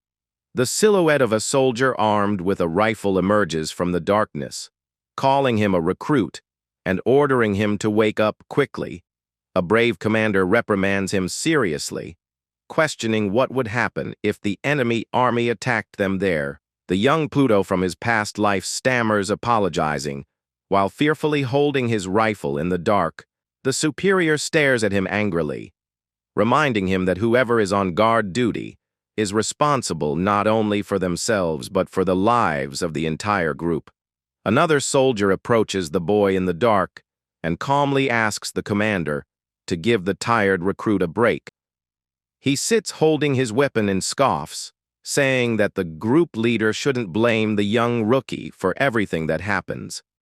The leader angrily retorts, saying that they are in hostile territory and that any lapse in guard could cost them their lives. Soldier Caleb smiles, saying he knows that, but warns that the recruit hasn't slept for 2 days and takes over his shift. He gives a friendly smile, praising the young man's determination in managing to sleep peacefully on the cold concrete. The young recruit scratches his head, smiling awkwardly, and timidly replies that he's already used to sleeping on the hard floor. Caleb smiles, gazing into the distance, and reveals that after the war ends, his biggest dream is to be able to sleep on a soft mattress. Suddenly, a huge heavy artillery shell rips through the dark sky, falling at high speed towards their base. The young recruit's eyes widen in sudden terror as he realizes the deadly missile is rapidly approaching. A monumental detonation shakes the entire camp, destroying the walls and engulfing the soldiers in a ball of fire. The relentless flames consume the entire base, throwing the combatants to the ground amidst debris and gunpowder smoke. Pluto's eyes widen in fright, and he wakes up gasping for air, sweating nervously as his terrible nightmare from the past comes to an end. The loyal soldier Archer, who was on guard beside his bed, greets him calmly, noticing that his master has awakened. He sits on the bunk bed, rubbing his tired eyes, and concludes with relief that the day has already dawned and that he should get moving. He puts on his elegant black suit and calmly adjusts his tie in the mirror. Preparing for his next training session, he checks on his panel that his mana has been fully recharged after sleeping, reaching the limit of 880.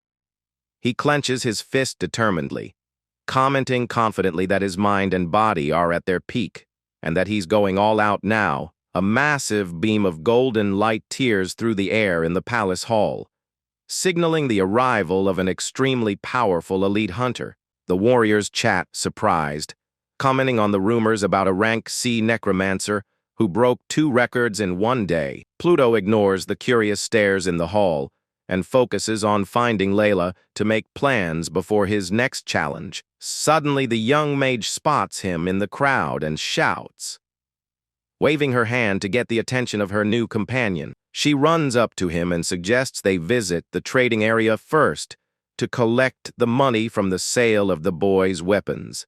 Layla wonders if the boy called her that day, just to find out where to collect his cash reward. Pluto stares at her seriously and asks if there are any dungeons in the region with even more monsters than the Spider Rift. The girl is shocked by his question and says that more monsters don't necessarily give more level experience. She gives in to Pluto's insistence and reveals that there are larger dungeons, but they are on a grand scale. The panel shows that in these gigantic rifts the number of creatures can reach tens of thousands of opponents. She raises 3 fingers and warns that the palace requires a group of at least 3 adventurers to grant entry.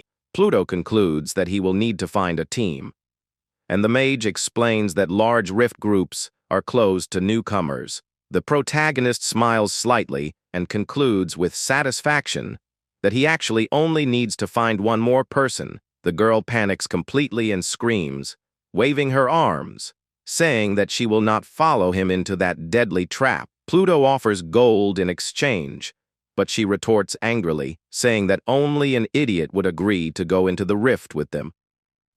At this point in the discussion, the 2 hunters stop talking and turn to look at each other in surprise in the direction of the corridor.